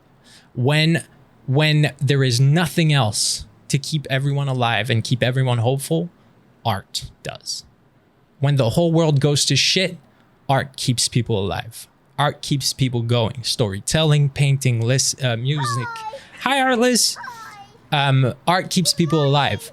And early COVID is when, literally early lockdown, that's when I was locked down, right? Like, yeah, speaking of art, Artless shows up. So early COVID, the lockdown happened. And I was this new actor in Vancouver. I had just moved here. Like within 1 month of me living in Vancouver, COVID happened. The whole city shut down. I got to meet no one. I was done. Like I had joined one acting class and barely got to finish it. And that's when I was like, what do I do? How do I, one, create every single day for myself as a performer? How do I force myself to not be lazy and sit on my ass for weeks, maybe months? So how do I create every single day? How do I share that art? How do I get people to see potentially the story they need to not be so hard on themselves? I obviously couldn't be in a Hollywood movie because everything was shut down. And so that's when I did TikTok. And at first it was silly trends and whatever videos and blah, blah, blah, blah, blah, blah, blah. And eventually Virtual Boyfriend happened. And that's literally what Virtual Boyfriend was. Virtual Boyfriend wasn't me doing thirst. I mean, yes, sometimes it was thirst traps, but Virtual Boyfriend, if anyone here remembers, the whole goal was to showcase a healthy relationship. It was 2 things. It was 1, showcase a healthy relationship. 2, allow people that were lonely and stuck at home to feel like they had someone. That's what got me started. And that was through art. And anyway, this whole story is circling back to both my coaches gave me praise. They haven't given me praise like the whole fucking time, but they gave me praise about this. They said at a time where everything was fucking over and nothing was happening, I did something and I made sure to get it out to the world so that everyone else would not lose hope, would see a potential positive, and would keep fighting and going. And that's like one of the things I'm proud that my coaches have said about me, because that's fucking amazing. But that's what it is. Art keeps us alive. Art keeps us going. It keeps us fucking, like, art is what saves humans, like mankind. Okay, Okay, that was a little story time. People sang outside their doors. Yeah, we used to everyone at 7 p.m. whistle and stuff. Art and culture is so important for humans, and yet some people insist that exactly the whole discussion. Oh, come on, don't be an artist. That's a fucking useless job. And you go, really? Really? What do you do the second you're not at work? You consume art. You don't even realize it. That's how good art is. Good art is something you're not aware you're consuming. I mean, no, sometimes you're very much aware you're at a museum consuming art, but the art you consume without realizing is just as amazing. Like it's literally so good you don't even realize it as a different thing. And that's like, you know, the second you're not at work, you're listening to music, you're watching a TV show, you're watching something, you're entertaining yourself with some kind of art. Medicine and engineering are noble and necessary for life, but art and music is what we live for. Absolutely. Whatever he says, I'm paraphrasing. Oh, who said that? Robin Williams. Yes. Yes. Speaking of Dead Poet Society, a short history of spoken word poetry. Look at this segue. You're back. You didn't fall asleep. Okay. Hi, Dubs. Captions are on. Speed is 1.25. Let's go. A short history of spoken word poetry. Throughout history and across all cultures, stories have been told to nice captions. Communities. Since the mid-20th century, a powerful new performance style has spread across the world. Welcome. That's better. A short history of the spoken word poetry. He's quiet. Movement. Performance poetry or spoken word emerged from the jazz poetry of the 1920s and subsequent experiments of the Beat Generation writers. In the late 50s, beat poetry found its way to the UK. In the 1960s, spoken word embraced its role as a popular voice for counterculture, both in the US and the UK. And during the US Civil Rights Movement, poetry provided a powerful protest and artistic expression. During the 60s and 70s, political black poetry laid the foundations of hip-hop in the US. That's true. Whilst the UK's ranting poets captured the anti-establishment feelings of punk. In 1982, Apples and Snakes was founded in the upstairs room of a London pub. Soon after, it's also very groovy. The first poetry slam took place in Chicago. As it developed, spoken word became a melting pot of influences. I used to do spoken word back in high school too. Other art forms. Dub poetry grew out the lyrical performance style of toasting in the Jamaican reggae scene of the 1960s. Comedy poetry became a common feature of the cabaret scene, and during the 90s, spoken word artists started writing solo poetry shows. Hell yeah. MC battles captured the popular consciousness and slam. What's his name? One of my favorite, I think he's considered a slam poet, or he's a poet for sure. Fuck! No! Who Will Survive in America is one of his pieces. I always forget his name, and it comes back to me like twice a year. Like every like 6 months or so, his name comes back, and I'm like, oh yes! I can't remember. Who Will Survive in America is.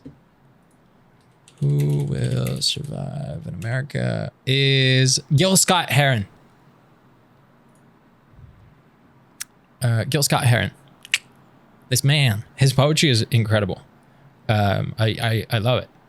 Who Will Survive in America? But like not just this piece. I remember this one specifically because the way I found him is through Kanye West's use of his audio. Hi Saskia. Good morning. And drink. Okay, I'll drink coffee and then I'll drink water for you, and then I'll hit play on the video.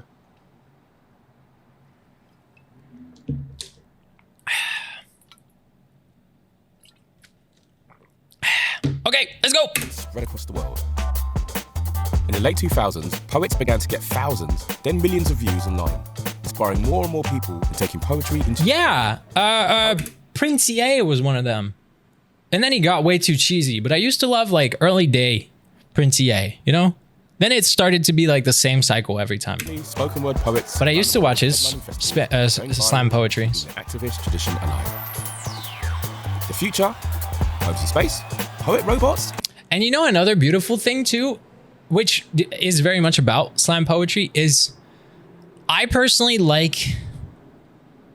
No, not I personally like, but I personally dislike when it's too much about a movement. It's too much about fighting a specific thing. I think sometimes it's... How can I phrase that? I think some... But that's the thing. Let me finish. I think sometimes it's too much about a virtue. It's too much about fighting a specific thing. Now, where I say let me finish, is the beauty of it is whatever I think of it doesn't fucking matter. I enjoy slam poetry and certain slam poets and certain slam poems, and some others I don't enjoy them because I find them too much to be fighting for a certain thing. But then the beauty of it is some fucking people love it, and that person loves it, and it's their art. And art is subjective, and it doesn't matter what I think of it. So it's such a good thing. I love it. Trying soju for the first time. Okay, hold on. I'll read this. Make some noise. Speak your truth. You are the poet. And you are a slam poet, Portia? Sick. You are the poet. Nice. That was a good video. Yeah. Yeah, I love that. I love that. You know, whatever you think, that's the beauty of performance in a way, you know? Whatever people think doesn't matter. If you like it, it's my art, you know? Trying soju for the first time tonight with my best friends, and I'm so excited. Nice. Enjoy. Is soju the one you opened by like doing a weird twisty? I feel like that's the one, right? Robot's so cute. Hi, hope you all doing fine. The stream so far has been interesting. Yeah, it's been really good. Also slam poetry. I sadly only know from 22 Jump Tree. Cynthia! You're dead. I think he says that. I was posted a video about that. Whose opinion of art matters? That would have been a great video. What do you mean? Oh, but then you're like the one you ended up posted better. Hell yeah. Hi. Hello again.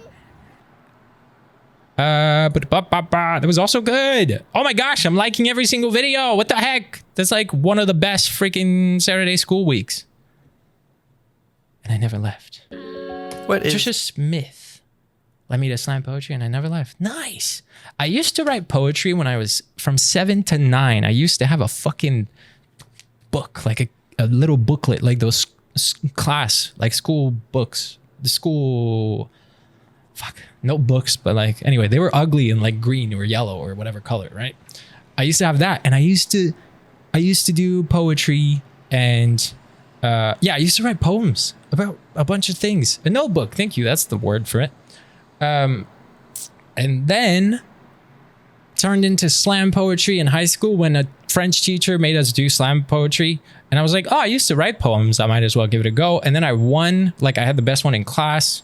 And I went a little further with it, telling that one. And even the year later, the same teacher was like, hey, would you mind coming back and presenting last year's slam poem to my current students so they see what a good one is? And I was like, holy shit, like, yes. But also I was like, where did I put it? And instead I just rewrote it from memory, making changes.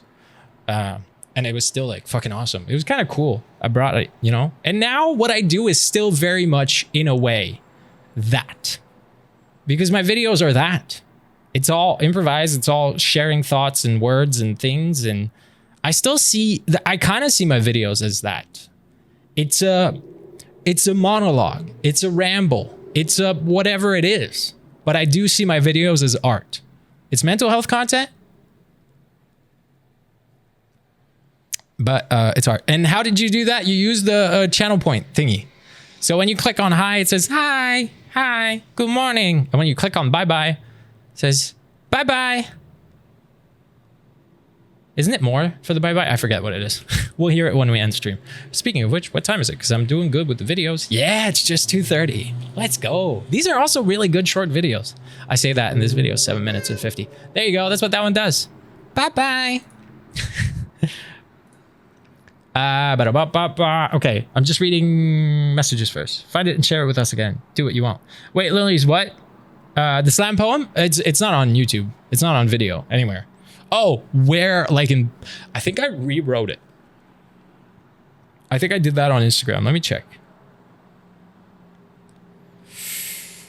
But I also might have deleted it. I feel like I reposted it at some point. Or no, I had it on. I think I have it as a Facebook note. I might be able to find it.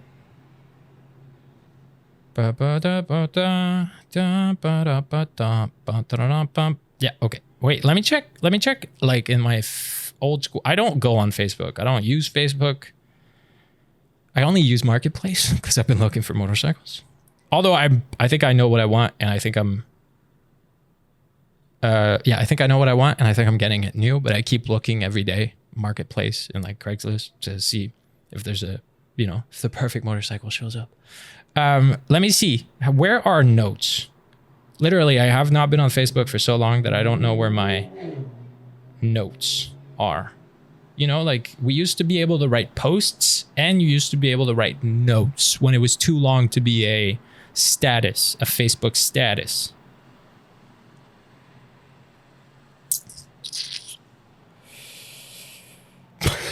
I'm like, where do I find that? Filters. No.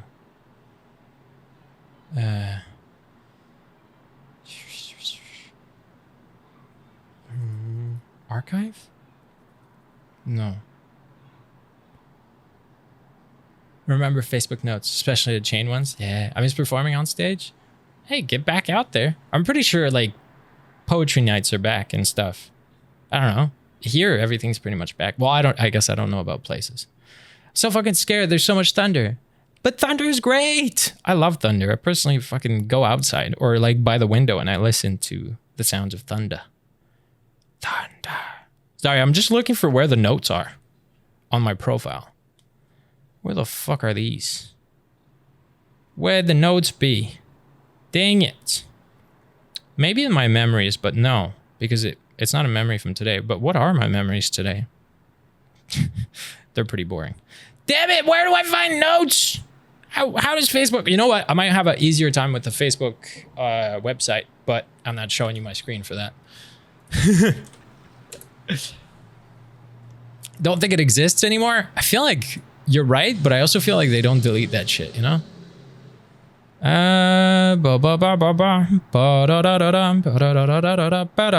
About, friends, photos, videos, questions, more. Places lived, managed sections. Is there still a notes?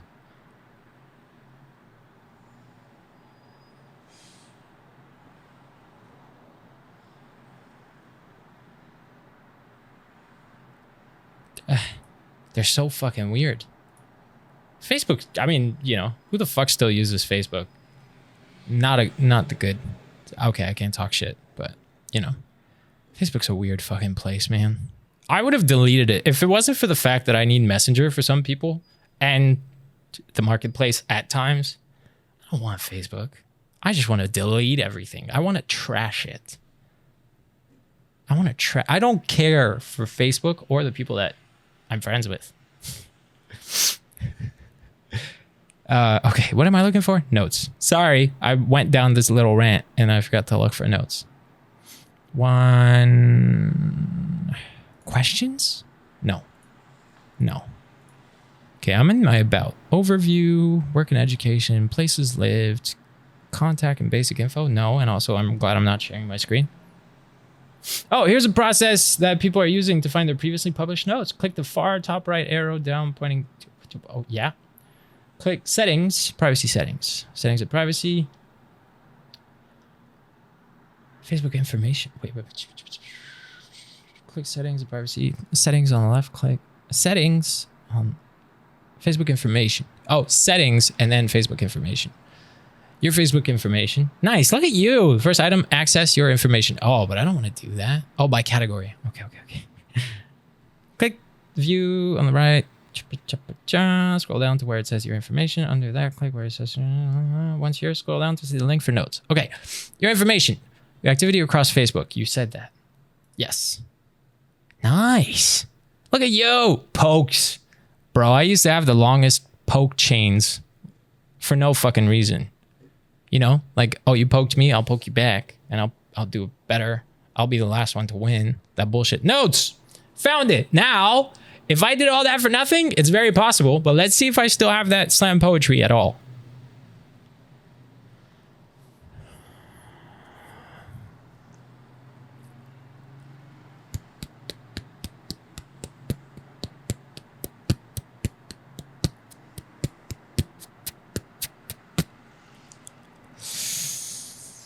What is this? No.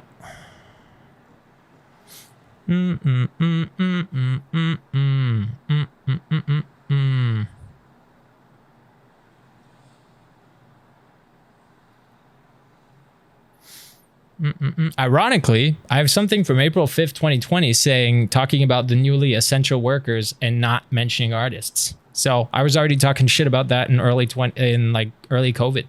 Because it's true. We were saying essential, but we were talking shit about artists. Not me, but... Okay, hold on. I'm looking for it. Surprisingly, there's a lot more here. Where's my slam poetry? Because it shows a lot more. Started working. Hit me.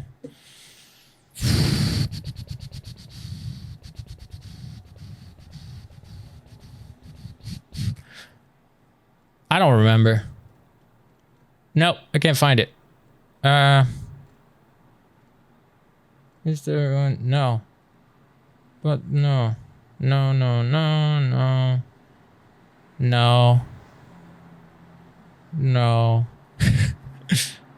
Damn it! No. Hey, I'm lonely. Would you like to be my friend? Well, you can hang out with us. I feel like that comes with a price, you know? Damn it, where is it? Okay, fuck it. I can't find it. I'm in... It's too long. Fuck that. All that for nothing. But that's fine.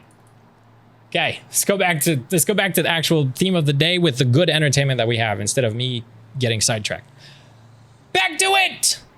What makes something art is now this video. Art. That's easy. I know what art is, right? This is art, and this is art, and this too. Easy.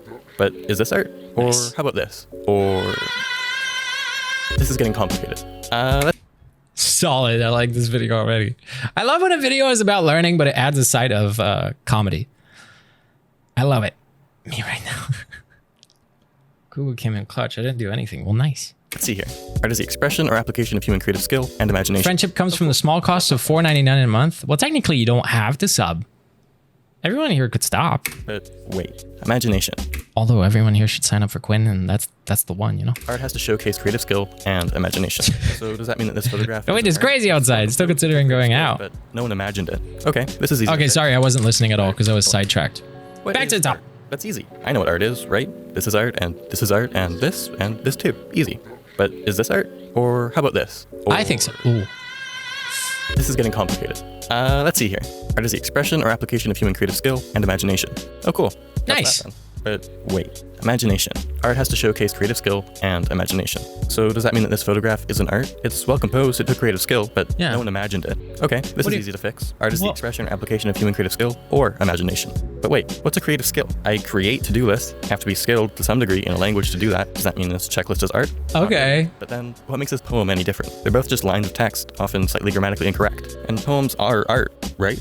I think what sets art apart from other human creations is that it satisfies our senses. Music is for our ears, paintings and sculptures for our eyes. Art is an experience. But that'd make everything art. There's not much a human being can... Now, consuming art is an experience. No, doing art is an experience too. Like making art. Fuck. Know or understand without having first experienced it through our senses. And back to poems, we experience that through sight, but it's not exactly a visual wonder. It's more internal. Yeah. So this senses thing doesn't really work. Okay. Well, is emotion not a sense? I know it isn't. I know it isn't, like, actually.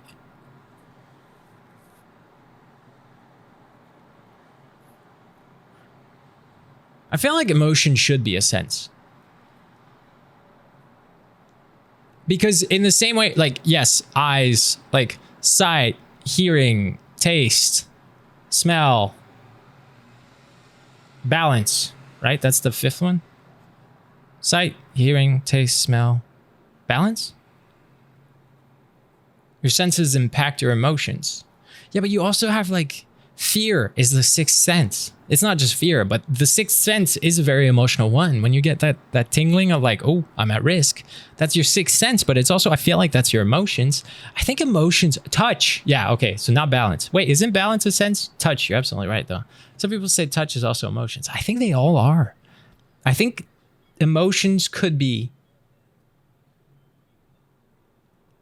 I think emotion is a sense. Well, if you use any of your sense, you're technically using your emotions to see how that thing makes you feel.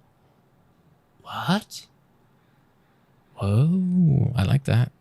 Wait, I got it. Art is the expression or application of human creative skill or imagination that makes the audience feel something.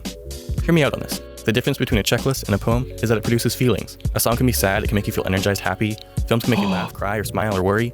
It's all about emotions. Art makes us feel and think in a way that a checklist just can't. But nature can make me relax, make me happy, make me upset. And it is art. Exactly art. It is. Nature is art. Nature is art. Absolutely. I believe it. I think it is. I think it should be considered art as well. But a photograph of my view of nature is, because art is human, creative skill or imagination. And humans are nature. Humans are art. Are art. Watch the video. I know. I like to pause and say shit, lilies. Don't tell me what to do. I'll have the turntables. It's the expression or relay of experiences and emotions from one person to another. But does that mean that this photograph, taken by a different primate, is not art? The law says. Oh yeah, I took a selfie. But it feels like art, or maybe it isn't. Perhaps for art to be art, there has to be an intent, a goal. The monkey didn't know he was taking the photo. No intent. If I accidentally spill a bucket of paint on my carpet, it's not art. But if I put blobs of paint down with the intent of creating something, then it is. So maybe that's what our definition should be. No. Art is the purposeful intent application of human creative skill or imagination that makes the audience feel something. A stick shelter that's just large enough to protect you from the rain isn't art. But when you make something greater than that, even just a larger than necessary stick shelter, then you have made art. You've gone above and beyond to purposely make yourself or another feel safer, happier, and better. That's what makes architecture art. Because they're more than simple tools. They make us feel something. But then we're back where we started. Anything that made more sense in my head. Wait, 100% nature is set. Nature is set is very pretty to look at. Plus, it's never growing the one way. There are all different ways it grows to look at. And nature often likes to go the way you don't even think it would, you know? A lot of things in nature go the way you don't expect. That's the beauty of art. The unexpected is also art. Ooh, I wonder if they touch on that. Can make us it's a good video, by the way. These bowls tell us completely different stories. They express different things and make the audience feel differently. But are they art? Art versus design. This distinction also feels pretty simple on the surface. Art is art, however is we it decide design to define art? It, and design is art, with a practical purpose. This is a painting that makes us feel something. This is a design that also makes us feel something. It also allows us to achieve the goal of selling our product. This sculpture is art, this building is design. Itself. I'm not mean to. Oh, nature itself. 100% nature is itself. Oh, nature itself is very pretty to look at. Oh, okay. Sorry. It has a function. But wait, what about parables? Or all stories for that matter, literature, films, music? The themes within them, they're art. They make us feel something on purpose. Yes. But their themes also have the definite goal of changing the way that we act, just like an ad. And we covered this. Design can be art. Something can be both. But I wouldn't call it political film design. I'd just call it art. Yeah. I think art, when it has a practical purpose beyond You would call it art, but you would also, to some degree, call it propaganda in some uses. No, I see that though, because it's not just art; it's art with a purpose. Like, you know, when a movie is made to make you fall in love with the army. Like, when I bet there's a bunch of fucking signups for the who's the air army? The Navy's people. It's not. Who the fuck are the jet fighters? Anyway, I'm just saying. With the new Top Gun movie, I'm sure there's a whole lot of new signups for the Army, for the, it is the Navy. Oh shit. Didn't catch up on that. Well then, yeah, I'm pretty sure there's a whole bunch of signups for the Navy. But the Air Force, there you go, sorry, for the Air Force. Like, because for no good reason, of course for no good reason. It's usually to get, oh, because it's the Navy. I mean, I don't know, whoever it is, I'm pretty sure there's a lot of signups to become a fighter jet pilot, you know? And that's, so in this case, yes, the movie is art, but it is also, one, propaganda, two, potentially design, if that's the word he chooses to use. But so yes, I would still not, I wouldn't shy away from saying it's not just art. It is art and other things. So he says he wouldn't, but I would, because yeah, sometimes you can clearly tell a movie has a purpose, and sometimes you can clearly tell a movie is meant to be experienced, and that's it, you know? Simple Those are my favorite. Has usually to focus on the emotions. It builds sympathy and empathy and understanding for a cause or issue while focusing on an experience. Design focuses on the functional details. It spreads understanding, is useful in practice. An anti-war painting builds sympathy. Army enrollment propaganda gives a call to action. And though it uses human emotions to make its point, it's focused on information. Okay, back to art. I still have a few more questions. Like, is dancing art? Yes. Acting? Playing the piano? Yes. Sure they are. But it's not exactly a creative skill. It's the expression of art. And a dancer, an actor, a pianist are all artists in their own right. It is absolutely creative, because the secret, and only people that do it that can understand, the secret is not knowing. The secret is literally not knowing. So let me say that again.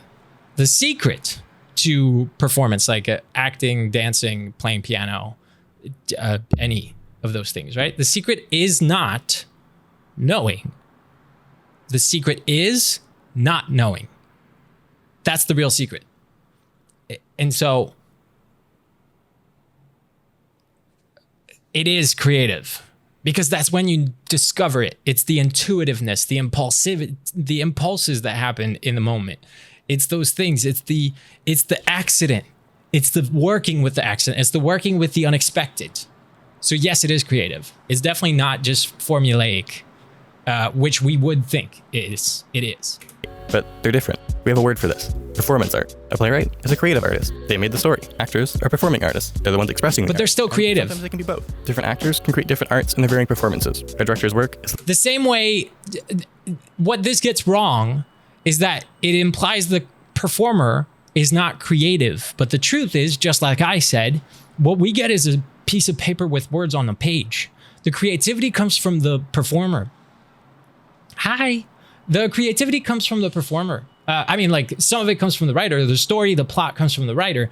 But creativity also comes from the performer in terms of no one knows what the fuck your character is. Like, that's the beauty. That's why they audition. Did you know that? The reason they audition, the reason they hold auditions is because they don't know what they're looking for. Every single time. If a casting knew what they were looking for this role, if they were like, we know what we want, they would call that person. Every single time. That's what they would do. They wouldn't fucking waste money on seeing hundreds and hundreds and thousands of people for an audition. If they knew what they were looking for this role, for this movie, for this show, they would call that person and be like, hey, we have a gig for you. But instead they hold auditions because they don't know what they want. Because the paper does not have it all. There is a creativity coming from the performer as well, which is what they bring in, what they get out of the understanding that they have of the story, the plot, the script, and what they bring in as the performer, what they add to the table. And that's very real. So I'm not saying this is wrong, but I am disagreeing slightly with this. The performer is also very much part of the creative. The performance of a script, but they're also creating what will come to form its expression. A choreographer is a creative artist. A dancer, a performing artist. Also, once again, same deal. So are all athletes artists? Certainly the ones that need to be scored by judges are, but is Messi scoring a goal art? We certainly talk about it like that. The art of football, the art of fishing, the art of jogging. This use of the word art is related to and probably based on our definition of art. But some of the most memorable scenes are when the actors add tidbits. Yeah, always, because they're the impulsive, intuitive thing that happened. Being used as an entirely different word here. It refers to the craft and the knowledge and skill and experience of the individual working in that craft. If an accountant is called an artist, it's because the word art is being used in relation to class. The elite, skilled, rich class experiences art. Only the best of the best could have art. It speaks to the care and detail of the worker. Yeah, but I do agree with that. The way we're using the word. Here, something can only be art when it's good. Art, in this context, is synonymous with quality. But for us here, art is not a metaphor, a descriptive noun. It's a thing in its own right. Bad art is still art. You can't say something isn't art, no matter how much you don't like it. Art is subjective. For there to be art at all, there has to be bad art. Things don't live in a vacuum. Okay, wait. I gotta go and move things from outside that might fly away. Yeah, deal with that, deal with that. Hopefully everything's okay. They can't exist without their opposites. Otherwise, they wouldn't exist at all. You wouldn't know it was daytime if night never came. Because when everyone's super, no one will be. Art too exists on a spectrum. This macaroni crayon scribble piece of garbage is just as much art as Michelangelo's David. Troll 2 is no less a movie than Citizen Kane, and therefore is no less a piece of art. So when you're sitting on your break drawing stick figure comic strips, you're just as much of an artist. But also, art is not a comparison thing. You're not supposed to compare art because the art is, well, subjective and not meant to be compared. No art is meant to be compared, I think. Just not as good. A whole lot worse, actually. But again, that's subjective. And it's near impossible to compare two paintings and say which one is better. Is Mass Effect better than Mario Galaxy? You can't really say. Sure, they're the same medium, but you can have a different experience of it as well. Yeah. So how do you know when art is good then?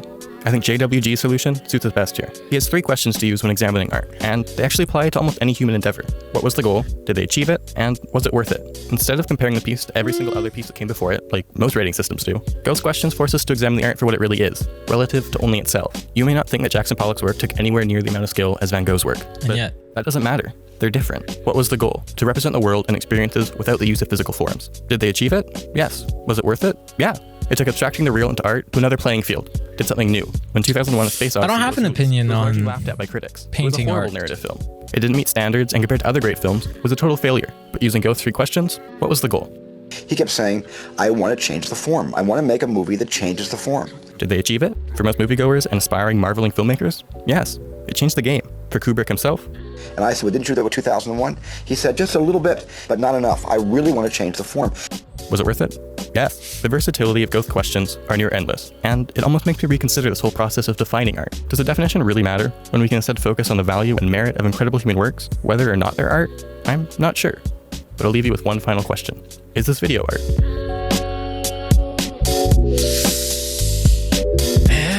Is this video art? Answer the question.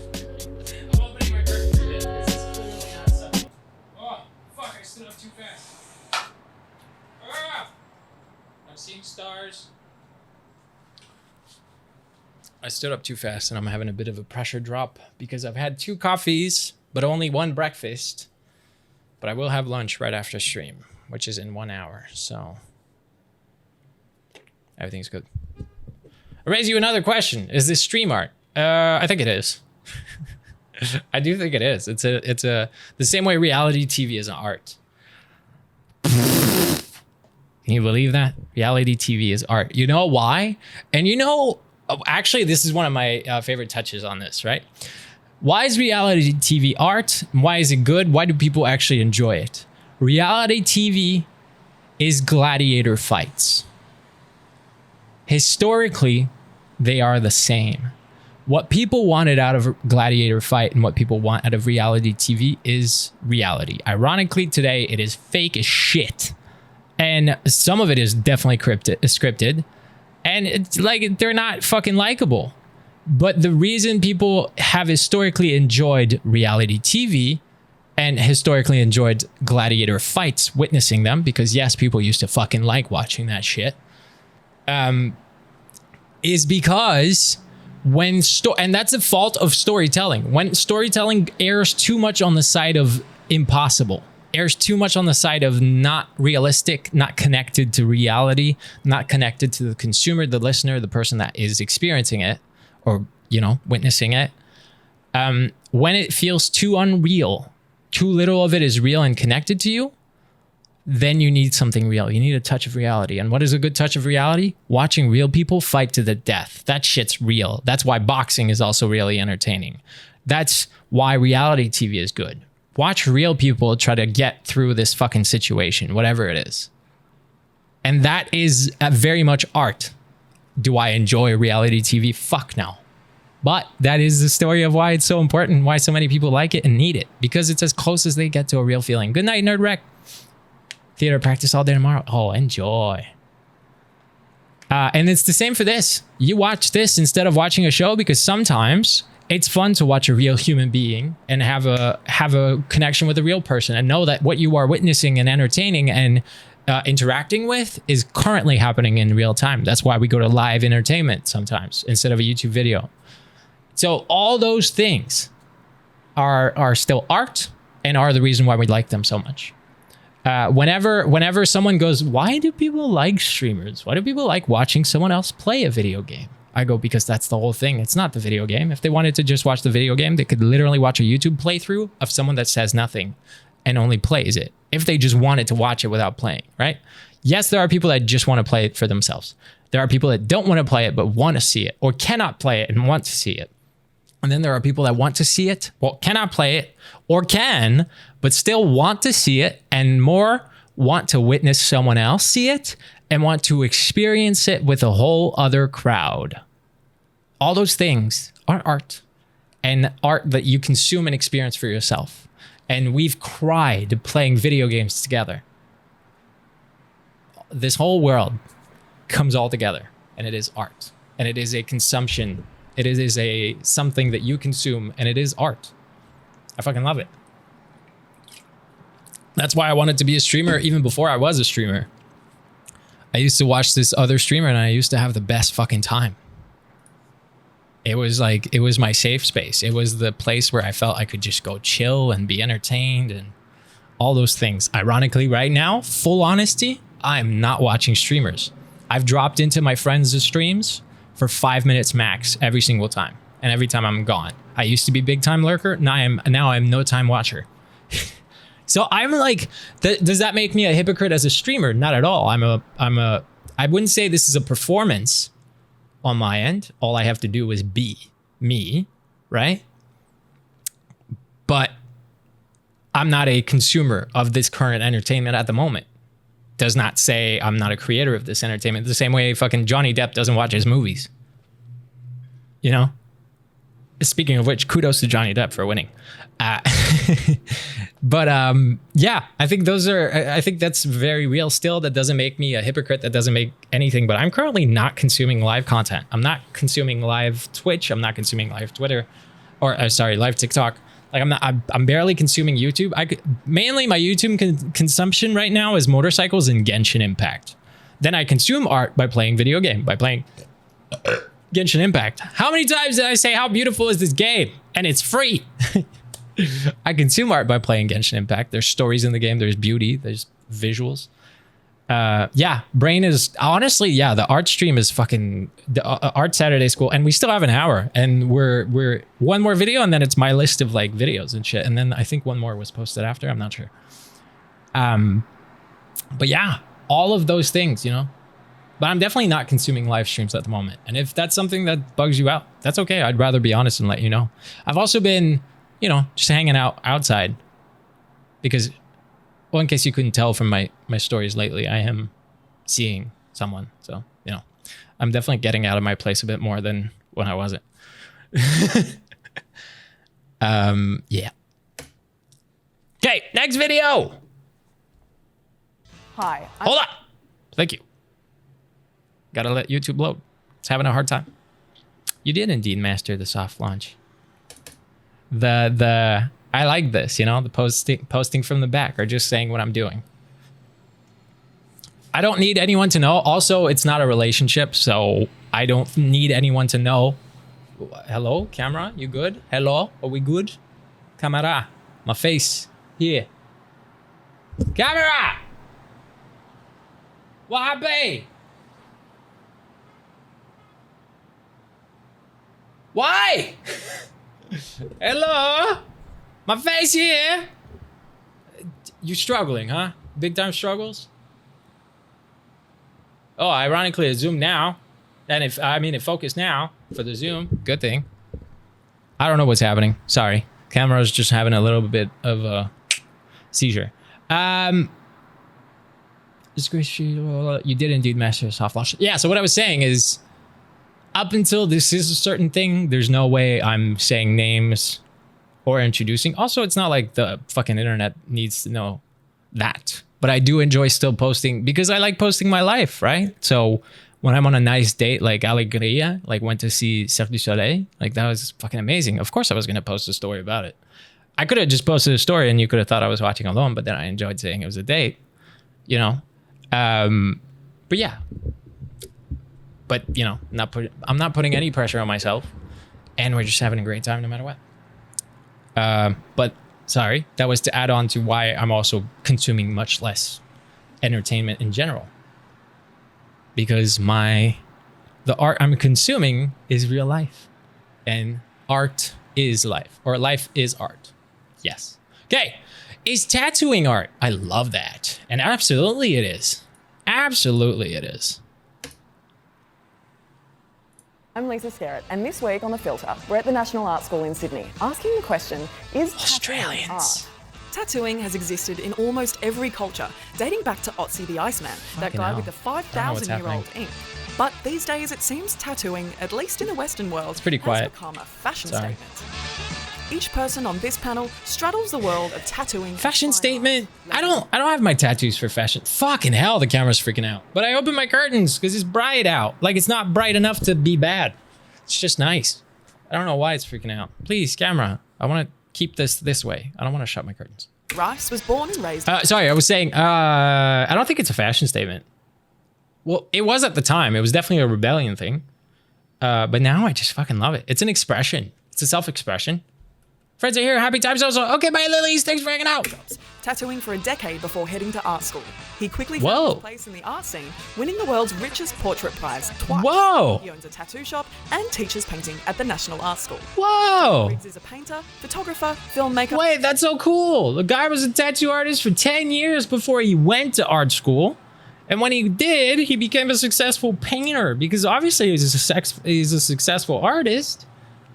That's so sick. Painter, photographer, filmmaker. He's tattooed Les. Much of his work has involved tattoos. He's photographed tattoos in skater circles and in Manila City Jail in the Philippines, the country where he often lives and works. Stanislava Pinchuk, also known as Miso, has a fine art And yes, the video is really quiet. That's not me, it's just YouTube. Like, this video is quiet. practice that involves data mapping of conflict zones and includes pinhole marks on paper. Stick and poke tattooing became her way of sharing these drawings with friends who otherwise couldn't afford her work. Miso's tattoos are all traded. She doesn't accept payment, make appointments, or tattoo strangers. Traded? Mark Lonsdale calls himself a bread and butter tattooer. He's gone the traditional route, starting with apprenticeship. I thought he was tattooing a butt cheek at first, and then I noticed it was her calf. Look at this. Lonsdale calls himself a bread and butter tattooer. I don't know why. I thought it was a butt cheek. He's gone the traditional Like, I thought it was someone sideways. You know? Like, let's go back to that angle again. calls himself a bread and butter. I thought it was someone like on their side, and this was like their butt cheek. You can see it too, right? I'm not crazy. Anyway, I thought it was a butt cheek, but it's a calf. He's gone the traditional route, starting with apprenticeships back in the UK, and now works at a street tattoo shop in Sydney's Newtown. Nice. He also paints and draws on the side. Here in front of an audience at the Did National I do Art School in 1.25? Sydney, we're kicking it off with I one did. simple question. I might do 1.5. Oh, is tattooing art? And this guy said no? Yes. It's so quiet. Hardcore, yes. Let's go. It's a medium, if you think about it. You know, it's like saying, is everything a pencil does art or literature? It can be in the right hands or depending what you want to do with it. So like every tattoo, definitely not art in my opinion, you know what I mean? I've seen some, check out Snake Pit or whatever, like that'll show you what tattooing really can be at times. It's better than art. Why? The whole idea of art has been problematic for a while. A very famous tattooer said to me once that art is a three-letter word for horse shit. Now that's a very tattoo idea of what art is. But having spent a little while in the art game right now, I find it very difficult. Okay, it's a very thick accent. If you're having a hard time, don't worry about it. It's okay. And the captions aren't actually real captions, so they're like trying to figure it out. Like, this is Google generated captions. Okay, I don't quite agree, but obviously that's the whole point. Like, I don't think art is horseshit. I love art. I think, you know what? I don't think art is horseshit. I think some people's perspective of art is horseshit. Like, you know, if you're someone that thinks so highly of art and yourself, you're full of shit. Shut up. They don't even have to be an artist for that. Like, you know, just the people that put things on a pedestal and all that. Well, I do put acting on a pedestal. I don't know how to say it. If you use art as a means to judge or separate or, create separation between you and other people, you're full of shit and you're absolutely, you know, art is a thing we all get to share. And if you don't like it, that's okay. But if I go, you don't like this art? Oh, you just don't know art. That's full of shit. That's some fucking bullshit. It's like, no, art is subjective. There you go. Okay, I just had to say my piece about it. I do not think art is shit or horse shit or bullshit. But I do think some people's perspective of it absolutely is. Difficult to disagree with him sometimes. Now, art at its best is everything that art I found this video interesting because of the different views. Yeah, no, so far it's really good, so I like it. To be. It lifts the spirit. It gives us a look into other worlds. It helps us understand our world better. But really, art in that sort of larger sense is just too problematic in the 21st century to even really approach and try to essentialise. And I think that when tattooing is at its best, it's when it's not as self-conscious as when it's trying to be art. It's a yes because, I mean, maybe it's sort of a romantic notion. It's like, I just have this sort of idea that anything that there's a sense of imagination, I feel comes across to be art. That's just how I sort of view the world.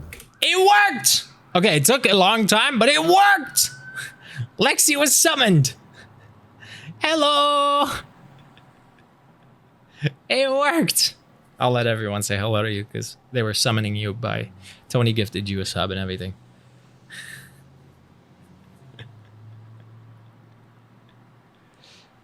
You know, And so maybe there's like a There was air traffic in the summoning. and a craft, so to speak, in the actual act of the I know this video is quiet. Somewhere along the line, someone's using imagination.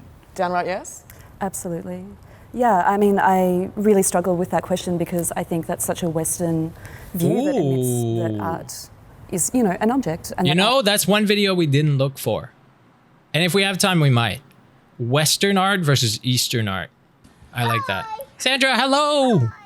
That isn't what people make as ceramics and pots and interior tiles and textiles and the way people jewel themselves and create things in the community. It's like what we're talking about shops and tattooing now But it is made a it to blip me. in the history Some of glasses in a tattooing, network, you know, but it and how made it. people have Nice. tattooed each other, and they haven't done it in shops, and they often haven't done it for money. They've done it in homes. Women have done it on other women. You know, it's a rite of passage. It's a, you know, a growing up community. So for me, it's a hardcore. So it's to say that, yeah, to say that all tattooing is art is not true. Are you saying NFTs? I fucking hate NFTs still to this day. I think art can be used as NFTs, but I don't think NFTs are art.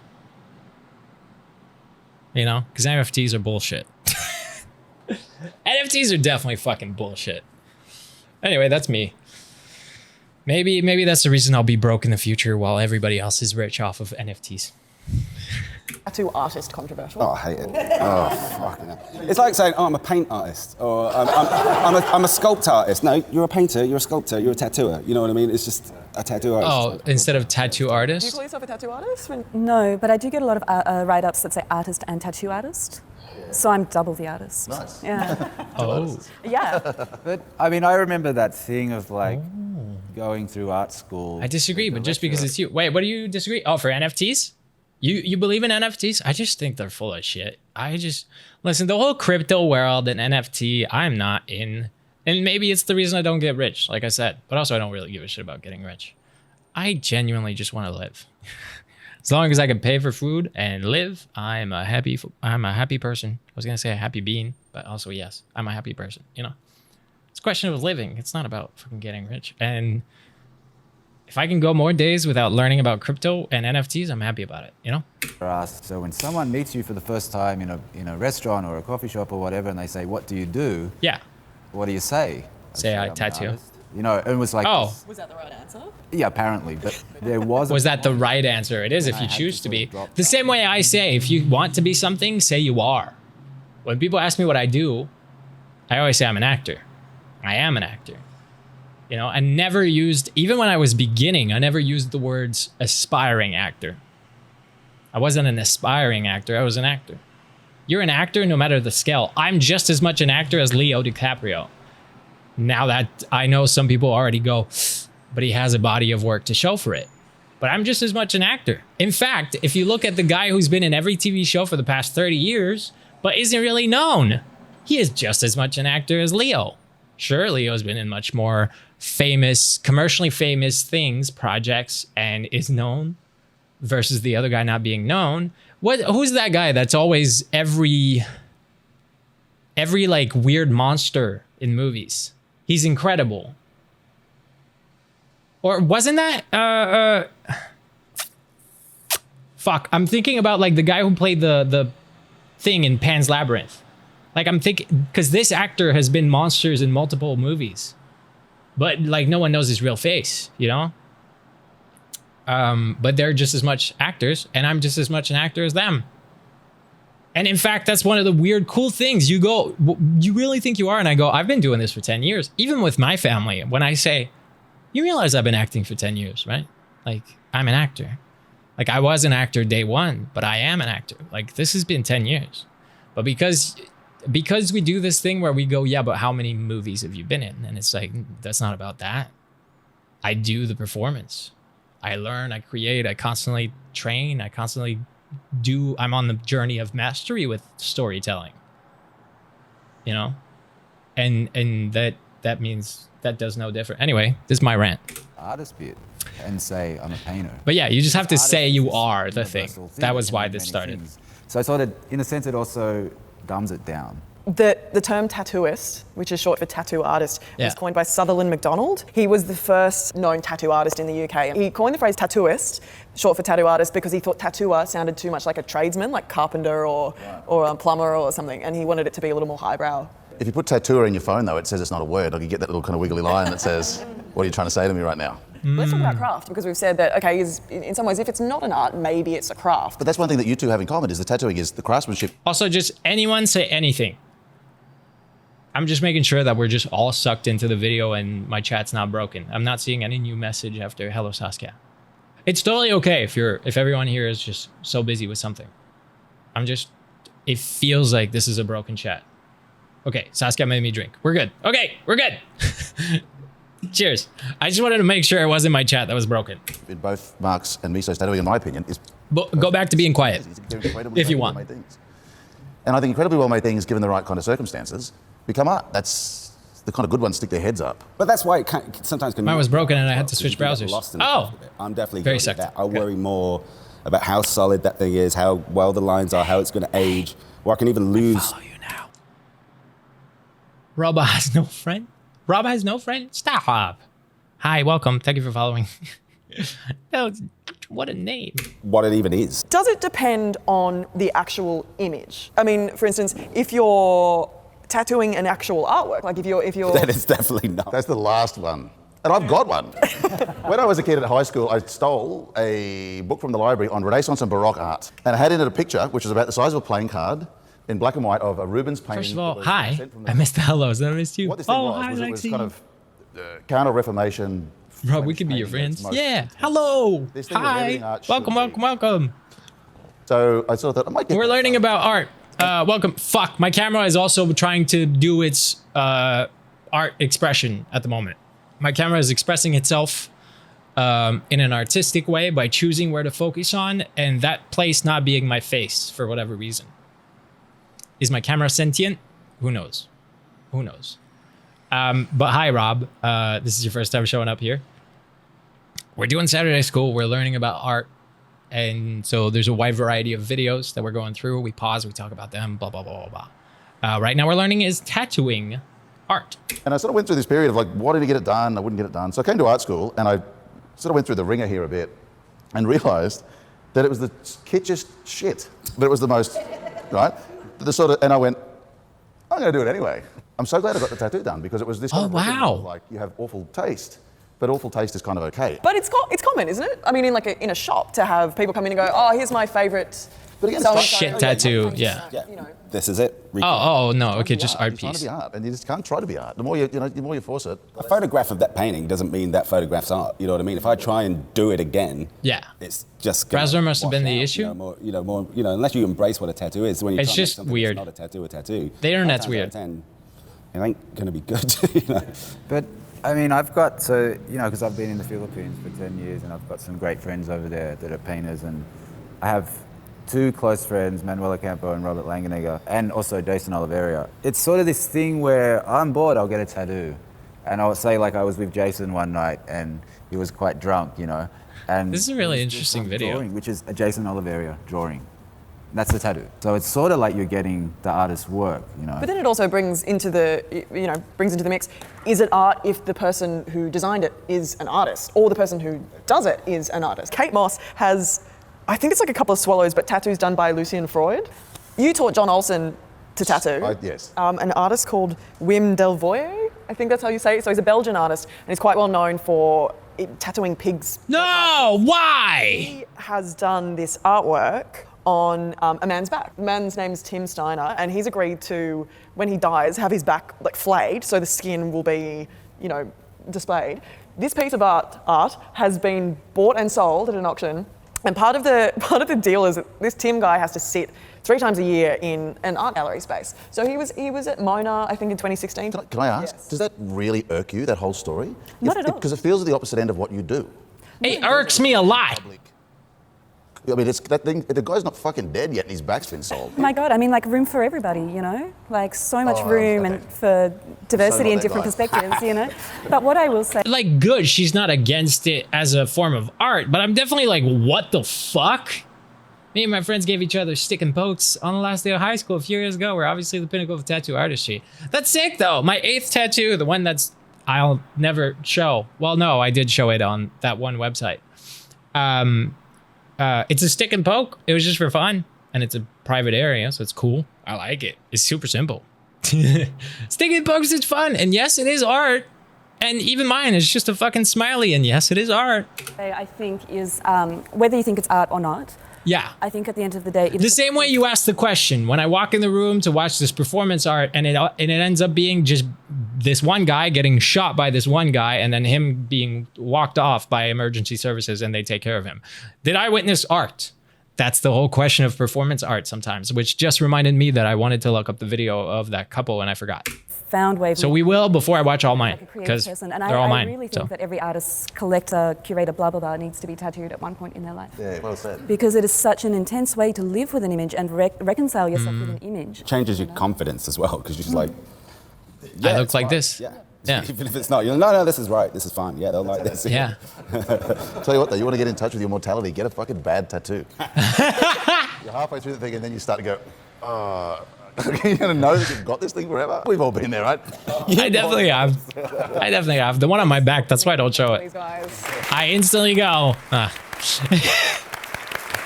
oh gosh. That was a solid, yeah, I like it because it was a discussion. But and you said that when you posted it, you said very discussion led. Yeah, I love that. That was really good. Also, I forgot to like the other videos because they've all been good. Oh, here's just this one. I'm liking them just because they're great. Okay, now we're at my videos, but I do want to look up. And did someone add a final one after? Oh, more, 2 more. Okay. Oh my gosh, solid take. We'll see if we make our way there because it's 3:23 at the moment. Mine are like short, like there's a few short videos, and also because I didn't watch more than like 10 seconds, if they're not good, I'm just skipping because they're my video. So it won't hurt my feelings to skip my own videos. I try to be careful when it's yours, but when it's mine, I can go, fuck it, I don't like it, bye. Because I obviously didn't watch it beforehand. Otherwise it wouldn't really be react content if I was then rewatching something I'd already seen. Okay, let me look up the couple first. Someone had the name earlier. What was the name? Well, you're gonna see what YouTube suggests me. And it's a bunch of Genshin shit. No surprise there. And motorcycles. I did say that's literally all I use YouTube for. Genshin and motorcycle stuff right now. It's definitely something interesting. I wanted to work Bahas into it. And what happened to them in the 1930s, but most of it was too long or not in English. We gave each other doodle stars. The art GCSE really helped us. My mom thought it was a satanic symbol. Ooh. Okay, that one couple. Performance art couple. I feel like that'll give me the... Yes, there you go. Okay, this is and it's called A Minute of Silence. Now, do I want to watch this one? No, I'll watch the one with 20 million views that I've already seen. Hold on! Although it's not like I need like the volume to be loud. Come on, man! Fucking YouTube is a pain in my ass right now. Also, is that the highest quality? Oh my gosh, we're gonna go to the other one. Hopefully this one's better. It was 240p. Who just followed? Microwaver. Hello, welcome. Stop, I hit pause. YouTube, can you please fucking stop? Oh my gosh. Yeah, no. I'm having tech issues. I wanted to work. Okay, wait, no, I read that. All I use YouTube for is dank memes. Hell yeah. Screaming Noodle, also, hi. Good evening. Is it evening for you? It is 3:26 for me in the afternoon, but good evening to you. GCSE is an exam at the end of school. Oh, okay, cool. I didn't know that. Thanks for specifying, because I clearly did not know. Okay. A Minute of Silence. Not actually. Well, that's the name of the piece and the video. Artist Marina Abramovic and Ulay started an intense love affair in the 70s, performing out of a van they called home. I'm just reading for once. Fucking focus, camera, bro. When they ended the relationship, they decided to walk. Oh no, I won't speed that video up. They decided to walk the Great Wall of China, each from one end, meeting for one last embrace. Whoa. And then That's where they ended. I thought they walked in different paths, but never mind. Fucking camera, please, my face. Last time that was the last time they saw each other. Now she's doing this thing where she sits. There you go. In 2010, as part of her MOMA retrospective, the artist is present. Marina shared a minute of silence with each stranger who sat in front of her. So this is 40 years later. They were together in the 70s, like 30 to 40 years later. On opening night, Ulay arrived without Marina knowing.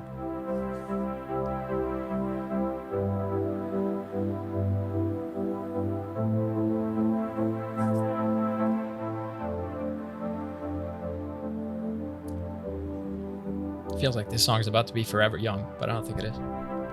There she was, like a picture. Okay, I do feel like that music's probably DMCA, so I'm lowering the volume. Because anyway, it's not like you have to hear it. It's supposed to be silence. Why would you add music to it? What the fuck? Midnight 27 here in South Africa? Nice. Hope you're well. I am. I really hope they stop the music when it's Ulay.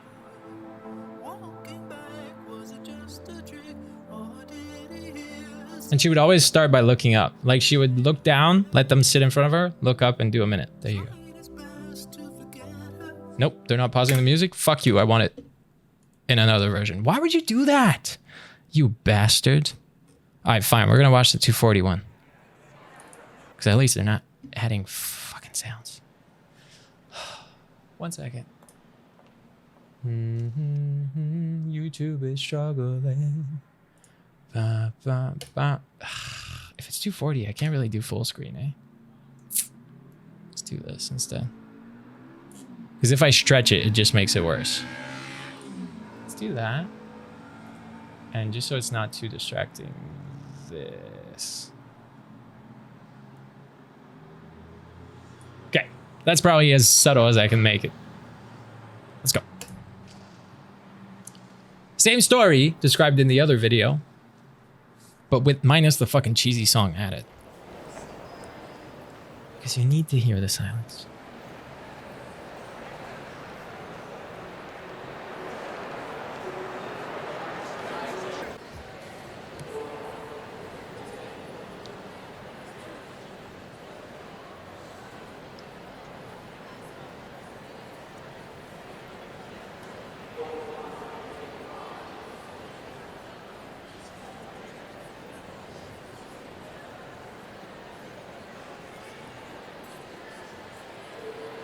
And that's such a beautiful thing too. You think about every person.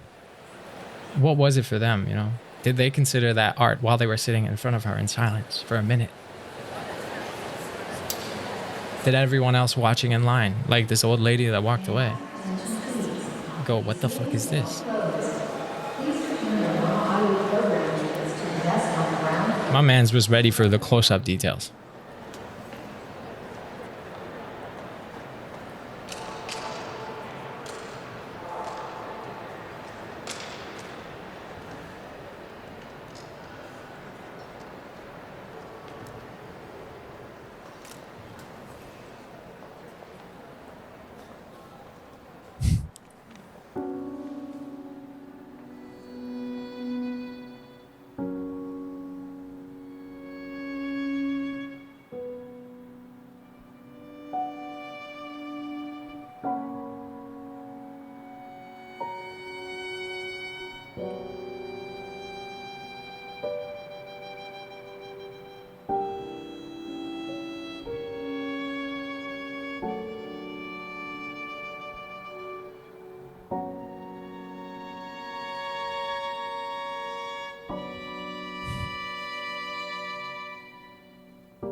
And just like that, she had to go back to the same vibe and next person, you know?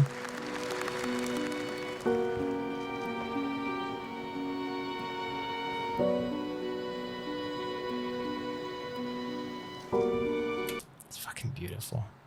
I love this. I love this performance. And one of the cool things is when you start to ask yourself what is a performance and what isn't.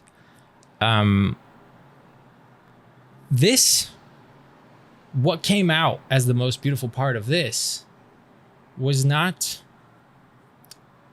just the idea of sitting in silence, but it was why some people cry watching this is because what this did is showcase us a moment in real life. What was the moment in real life? It was the first time you see someone you loved after years and years of not talking, not interacting, not reaching out, not knowing, but you cross paths again in this moment. And lucky for us, there were cameras and it was a performance that was recorded. But this happens every day. This happens every single day. People walk down the street and meet again with an old loved one. It happens every day.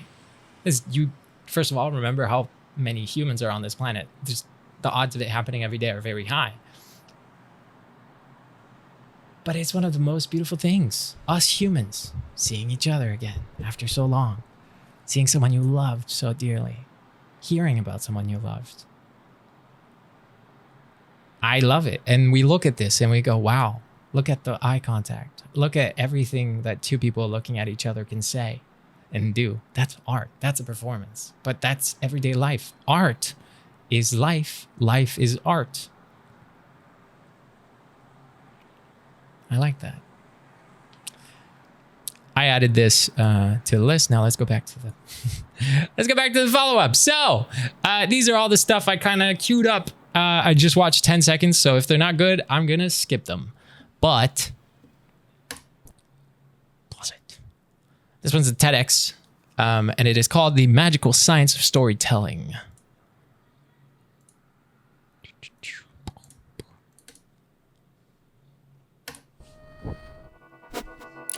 A man.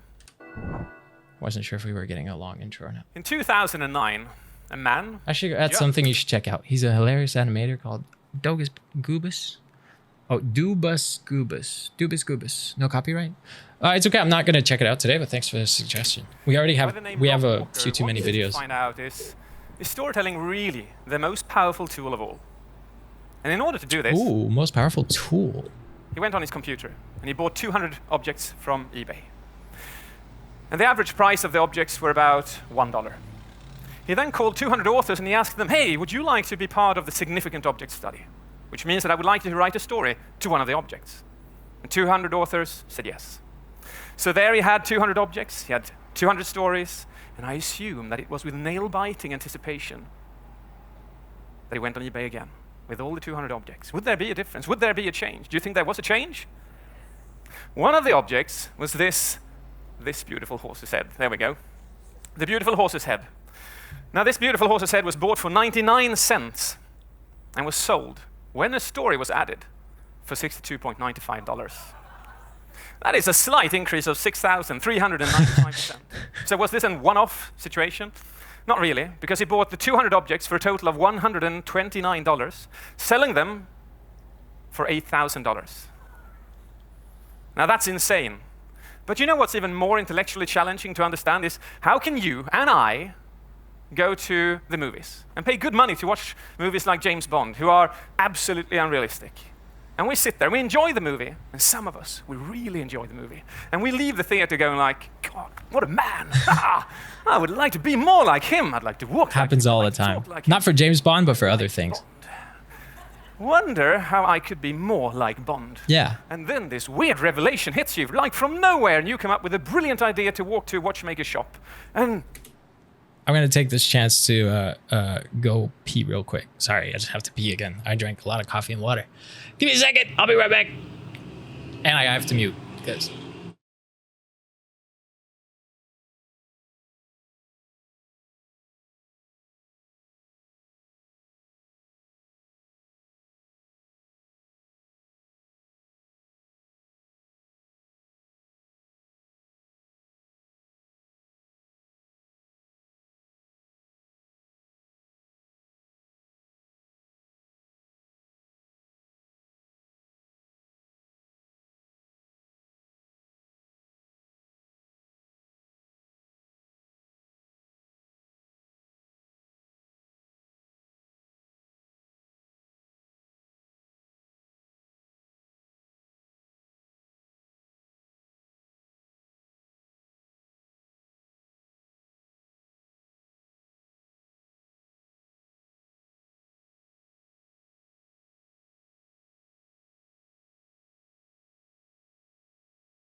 Okay, I'm back. Sorry. Also, I kept whining to myself, not out loud, that I was hungry and that I had nothing to snack on, but that's not true. Because I have nuts.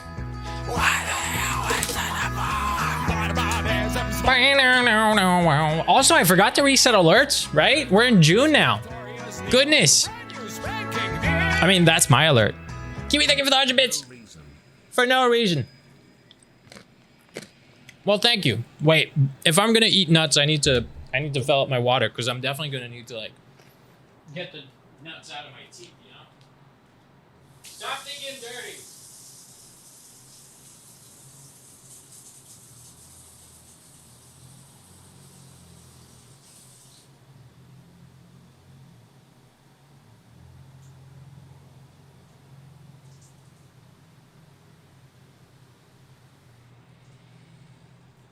Okay. I've acquired water. Everything is good. Y'all are having a good time, by the way. We're enjoying this because holy shit, I'm loving it. And I think it is a good sign that everyone's quiet. I do think that. It's like weird because as a streamer, you're used to chatting and making sure that people interact so that they're happy. Like lurking is totally cool, you know, but you make sure that people interact. But in case it seems to be like we're all so into it that we don't feel the need to like talk too much, which is fucking great. But I'm just double checking. Everyone here is still happy? We still satisfied? Still having a good time? Because it's a weird compliment, you know? Okay, we keep going. Wow, it just happens to be an Omega watch in that shop that resembles the one that Bond was wearing in the movie. And you pay $10,000 to put that watch on your wrist, and you leave that store feeling more like Bond. How is that possible? PQ Media tells us that $10.5 billion is turned over in product placement revenue every single year. Now, how is it possible for you to be so easily tricked by something so simple as a story? Because you are tricked. Well, it all comes down to one core thing, and that is emotional investment. The more emotionally invested you are in any... You're absolutely right. I forgot. No, 1.25. Wow, we could go 1.5 with this guy. ...thing in your life, the less critical and the less objectively observant you become. Yeah, because he pauses a lot. Emotional investment of all is falling in love.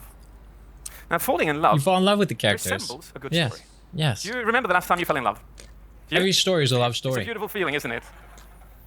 Do you remember how you longed and how you yearned and how you dreamt? Then you looked Hi, Mai. at her. Welcome back. Maybe you thought, God, I love the way you chew that apple. So crunchy. Oh, and the way you slurp that tea just over the edge, you know? Oh, it's so sexy. Love it. And then about 13 months later, when you biochemically fall in out of love, 13 months later... You're like, stop fucking chewing so crunchy, like... On an average, you fall out of love. Suddenly, you find yourself sitting in the sofa. And you go, Jesus Christ, where did this thing come from? Oh my God, and where are my friends? This is a weird thing. And then suddenly you hear a sound. You go like, what's that? And you go over to the kitchen and you look and you go like, oh, it's you. You're eating an apple there. Could you just keep that down just a little bit? Yeah, you're kind of spraying the table there. Please don't. And you sit down comfortably again, and just a minute later you hear somebody drinking tea. Stop fucking slurping. And suddenly, this is all annoying to you. Have you been there? Sadly enough. It's not only the thing you find cute that is no longer cute. I find the thing you sacrifice, like the thing you willingly accept to sacrifice in the early days, is the first thing that's going to piss you off. I've told this current person, you know, we started seeing each other, having a good time. We're enjoying ourselves, but I've made that clear. I've said, I want you to know, like everything I do that pisses you off, don't just ignore it, because one day you won't feel like ignoring it anymore. I'm weird in relationship. Well, okay, this isn't a relationship, but I'm weird in that kind of partnership. As in, I just like to be clear and honest, you know? So instead, if I did something that pissed that person off, I would like, we should discuss on whether or not it needs to change or whether or not the other person needs to accept it is. Like burping. Burping is definitely something we've talked about. 30 months later, our critical thinking and our cortex comes home from a 1-year-long vacation, and we start questioning things. Now, during those 30 months, what happened was that your brain was flooded with neurotransmitters with exactly in your cortex, yeah, throwing your objectively observant skills out of the window. Yeah. And the thing with storytelling is that the same thing can happen. In stories, the same hormones and neurotransmitters can be released. Hormones like vasopressin, oxytocin, serotonin, dopamine, endorphins. I love it. Do you know what? That's what I would like to do during my talk. I would like to induce 3 hormones into your brain. You do be burpee boy. Exactly. I've said, like, first of all, those gases need to come out. So this was a discussion we had where the end result was you're going to have to accept that it's a natural thing. Like, don't feel angry at me. And in exchange, I don't burp in your face, obviously. But that I do. It's because I swallowed too much air in my daily life. That's what the burp is, you know? So it's a nice cocktail. Anyway, I yes. would like to start with radical. I also agree with this. Storytelling literally makes you want to become someone else. I've said it every single time I watch Burnt, which we did watch as a movie night. Every single time I watch Burnt, I think, fuck, I want to be a chef. Burp actually is also a thing in energy work. Mike, can you elaborate? I'm actually very curious about this. What does that mean? Is it because I have a strong connection to my gut chakra? I'm kidding, but also not kidding. Like, what does it mean? I'm curious. Because I am burpy, and I am spiritual, and have good energy work, I think. Particularly increasing your dopamine levels. And I need your consent on this. Is it okay? Cool. If you don't like the idea of that, you'll just have to cover your ears. What is he going to do? So dopamine, this is what it looks like. And when you have that in your blood, these are the beautiful effects. You get Focus, more motivation, memory. and you remember things in a better way. So what does dopamine feel like? It feels like this. About 6 years ago, I received a phone call from a woman who represented one of the biggest training companies in Scandinavia, and she said, hey, David. Like in Reiki and energy works and chakra healing, burps and farts and all. Whoa! I didn't know. Presentation skills and in rhetorics, and we would like to increase the level of all of these. And we would think you are a perfect pick. Would you like to come to a meeting? I'm like, wow, I'm honored. I'd love to. And I come up to Stockholm, and I'm going to their office, and just as I am going to pull the handle down, what I don't know then is that I'm walking into one of the absolute worst meetings I'm ever going to have in my life. But I don't know that yet, so it's okay. I open the door, and I meet this woman. Her name is Lena. And hurriedly she says, David, just so you know, I'm not the one you're going to have this meeting with. You're going to have it with 3 gentlemen further on here. And I'm like, okay, that's a bit strange. Usually you know who you're going to have the meeting with. And then she progresses with a bit of chit-chatting, and then suddenly she says, are you ready now? And I'm like, yeah, what should I be ready for? And then she says, just so you know, can you see the room over there? And I go, like, yes, I can see it. Well, in that room, you have the 3 gentlemen. Just so you know, they're all majority owners of this company. They've all got an ex-military background, and none of them wants the training that you are going to pitch. I'm like, come on, why am I here? And it's like, well, all the trainers want this, but the management are on too high horses. They can't see that they need it. So it's pretty simple. The only thing you have to do is go in there and kind of, you know, just energy from solar plexus chakra. I'm like, yeah, that sounds simple, doesn't it? And I can remember myself. I'm walking towards this office. My sweat is coming down my palms. My heart is racing. And just halfway there, she calls my name. And I still, to this day, don't know if this woman is sadomasochistic or just downright unintelligent.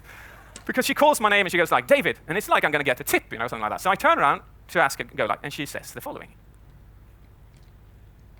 And if I don't tell you what she says there, is that annoying? Well, actually, as an example, I'm not going to do that. I just wanted to prove to you what it feels with high dopamine levels. Would you say that your focus was increased? Your attention was increased. You were creative. You created situations around this, and you probably already figured out what that room looked like, correct? I did. And you remember that I did that to you for quite a while. I love that. Now, the feeling you had there was high levels of dopamine, which is beautiful. So how do you do that? Well, what you do is you build suspense, you launch a cliffhanger, and the most beautiful thing of all is that all storytelling is, per definition, dopamine creating.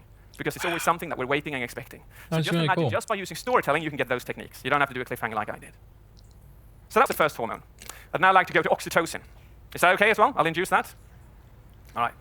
The beautiful effects of oxytocin are the following. You become more generous, you trust me more, and you bond to me. Do you want to do that? All right. He sat down. He's more comfortable. All right, so this was 9 months have passed, and it was a planned cesarean. And the little brother, who was 5 years of age at that point in time, he was kind of really looking forward to what's going to happen. He was going to become a big brother. And he'd helped us pick out the wallpaper, he'd helped choose the bed linen. He'd even saved his own pocket money to buy a little stuffed animal, which was placed on the pillowcase. And about 2 days before the planned cesarean, something happened. Something wasn't right. Parents couldn't, something was off. And the day before, there was simply no movement in the stomach. There was no heartbeat. You couldn't feel or hear anything at all. So the parents were rushed into hospital, lay down on a bed, and the doctor comes in, checks the stomach, looks at me, and sees what I see, and that is that the heart is no longer beating for this child. This was me 9 years ago. It was the worst thing I've ever experienced in my entire life. And I don't know, can you just imagine what you have to tell, how you tell that to a 5-year-old? Can you just imagine that? Because he's home there waiting in anticipation for this coming event. But it won't happen. So part of me, empathy, and to handle that, I talk about it. And I've talked to you about it now. And now, you've got higher levels of oxytocin in your blood, whether you want it or not. Which means that you feel more human. You're bonding to me, and you feel more relaxed. So how do you do that? In storytelling, you create empathy. So whatever character you build, you create empathy for that character. And oxytocin is the most beautiful hormone of all, because you feel human. Now the third and last hormone is endorphins, and I would like to show you a woman which we can say has overdosed on endorphins. Let's just look what that looks like. We'll go here. To aspire and to respond. Oh. Are you speaking of...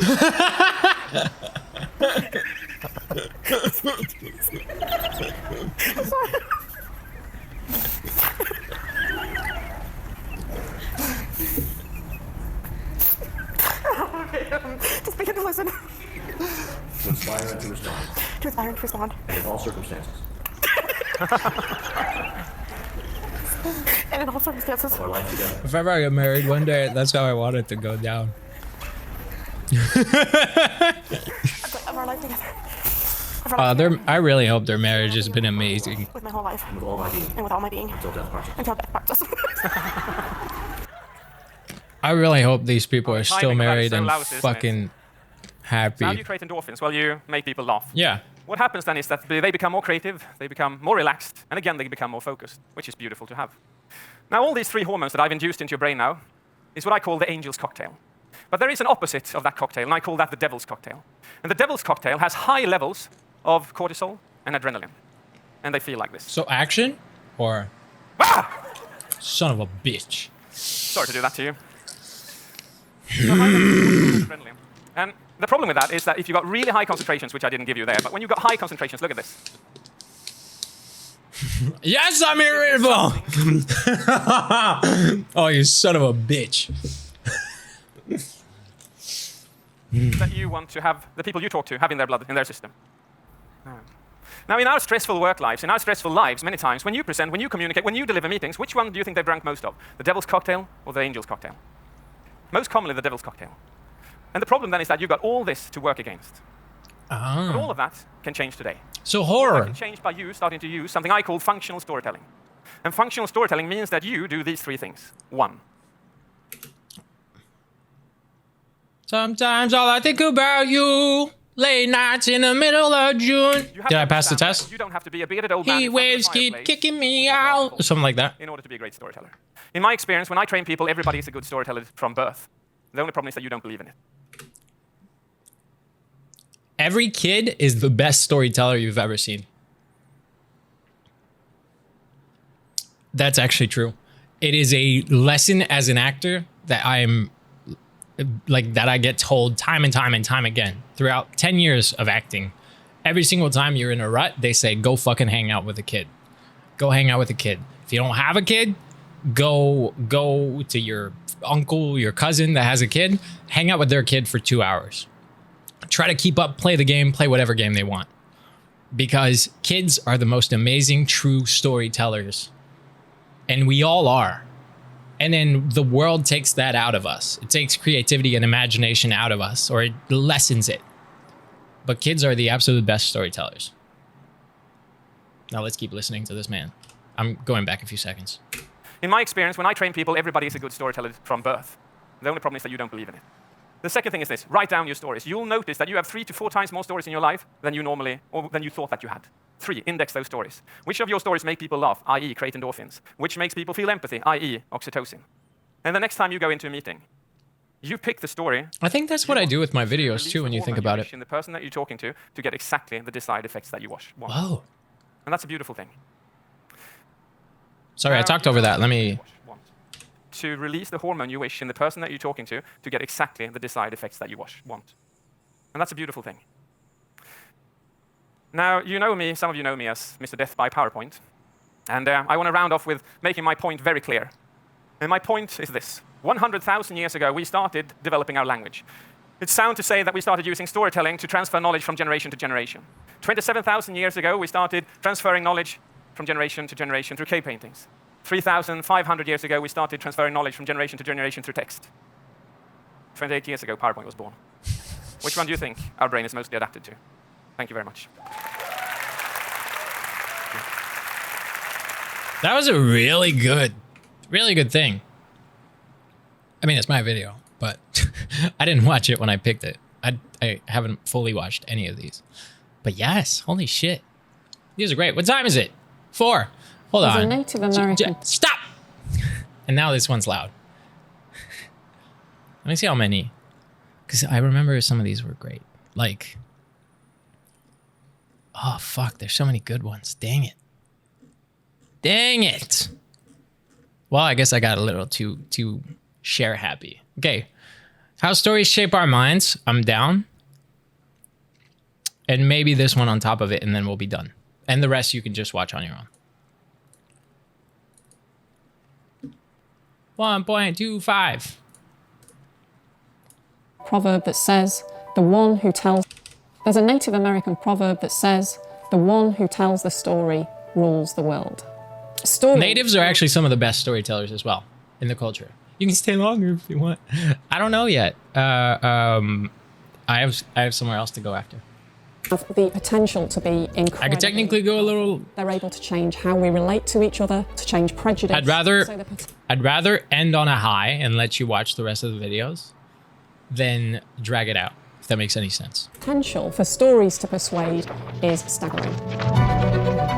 Books. Oh shit, my bad. So the potential for stories to persuade is... Anyway, I think it was going to be... Why stories are more powerful than you think. I read this really, really good research paper about these two books, which basically suggests... Twilight and Harry Potter. If you get people to read a couple of chapters of Harry Potter, they'll rate themselves higher than other people in their ability to potentially move something, just using the power of their mind. The people who read about the vampires, they actually believe that their teeth are slightly longer than other people in the population.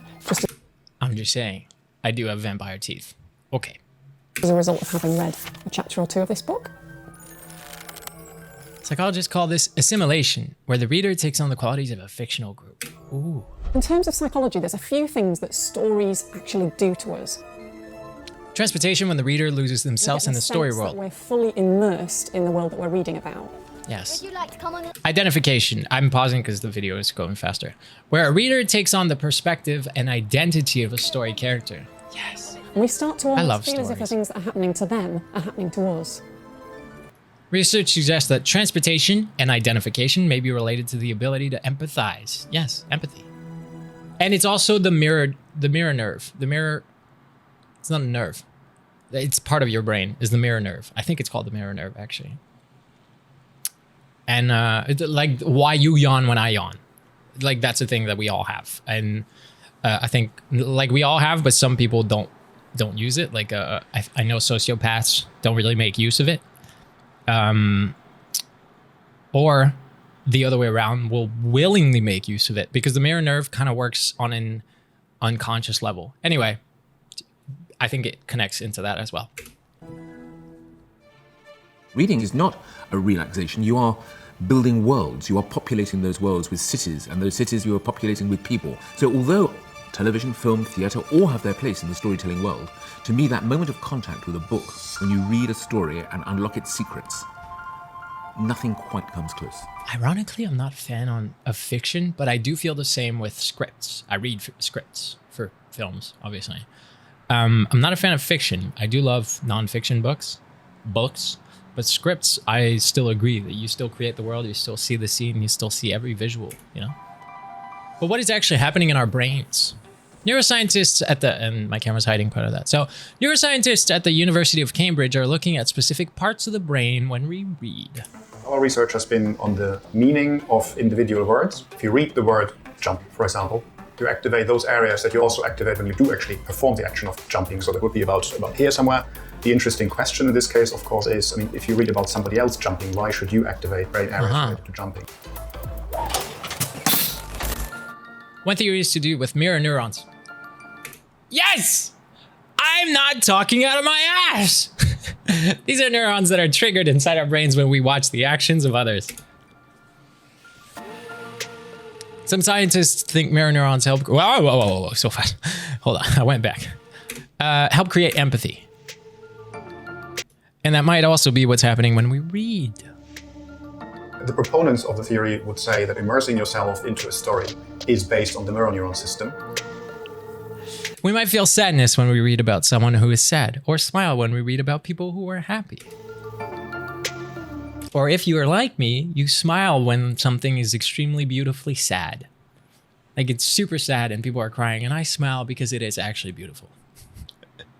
I am convinced that mirror neurons are part of this process, but it can't be the whole story.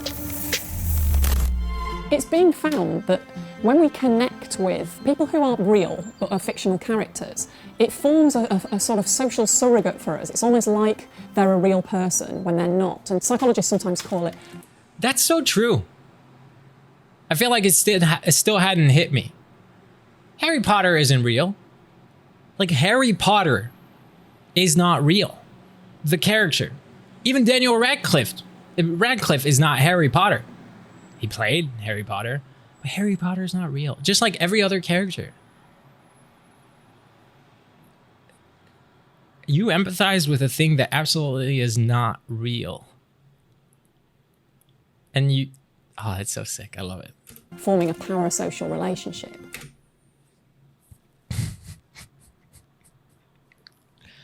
Oh! Hey! Remember that?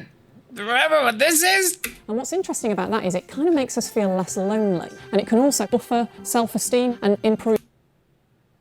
Sounded like... Oh no, it's a dog outside. I thought someone was yelling at me from the hallway, like a neighbor or something. Improve our mood. We know that having a lot of friendships with Sorry, other... let me go back. And it can also buffer self-esteem and improve our mood. We know that having a lot of friendships with other people when you're in a couple is a really positive thing for the outcomes of that relationship. But what's really interesting is they don't have to be real people.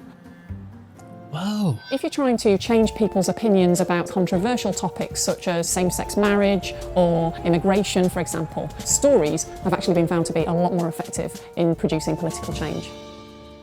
Yes, we've said that. Research led by psychologist Loris Fazzali in Italy showed that children who read Harry Potter, reduced their prejudice towards immigrants. If only the writer wasn't a fucking homophobic.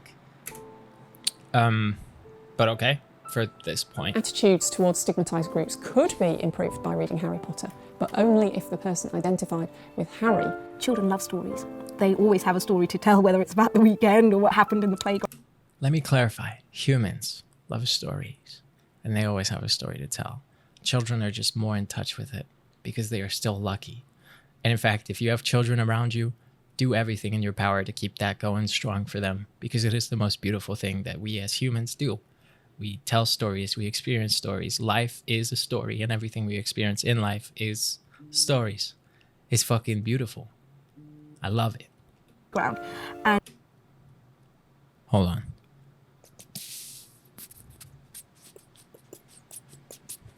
Let me just reply, because I am supposed to go do something, and it's 4. We're still going to finish this video, but I do have to reply to this.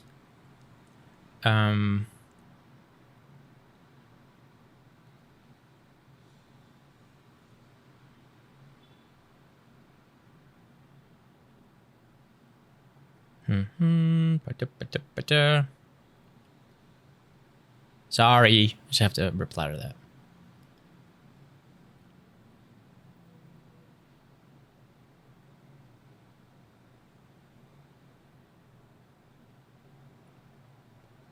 I can't type.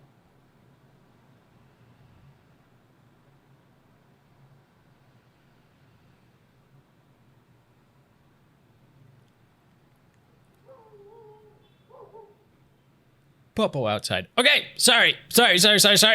Back to the video for like the literal fucking 30 seconds that's left. And it's such an important part of understanding the world around them and understanding themselves. So stories can increase empathy, reduce prejudice and loneliness. Reduce, yes, and be very persuasive. Yes. You should definitely turn this off right now and go and pick up a book. You know what? I was gonna do one more video, but this video... Thanks for watching. Don't forget to subscribe and click the bell. This video did it. And you should definitely get yourself a book or anything, but you should definitely turn this off right now and go live a little, because life is the most beautiful piece of art. I hope you had a really great Saturday School on art. I fucking loved it. There are many more videos in the channel on Discord. I dropped a few more that I think are very interesting, and I will now be watching them fully since I only saw 10 seconds of each. But have yourself a really good day. I'll see you all in 2 days. So have a good self-care Sunday as well tomorrow, or today if you're in the future. I'll see you all on Monday. We're potentially doing the beginner's guide or finishing the Artful Escape. We'll do a vote on that day. If you haven't already, check out the Quinn audio. It's a pretty good one. And I don't think I have anything else to say. So take good care of yourselves and go read. Go witness some art. Go make some art. Do whatever this weekend. It doesn't have to be good. And anything you do can be art. You can be an artist. However you like that. Bye-bye. Bye-bye.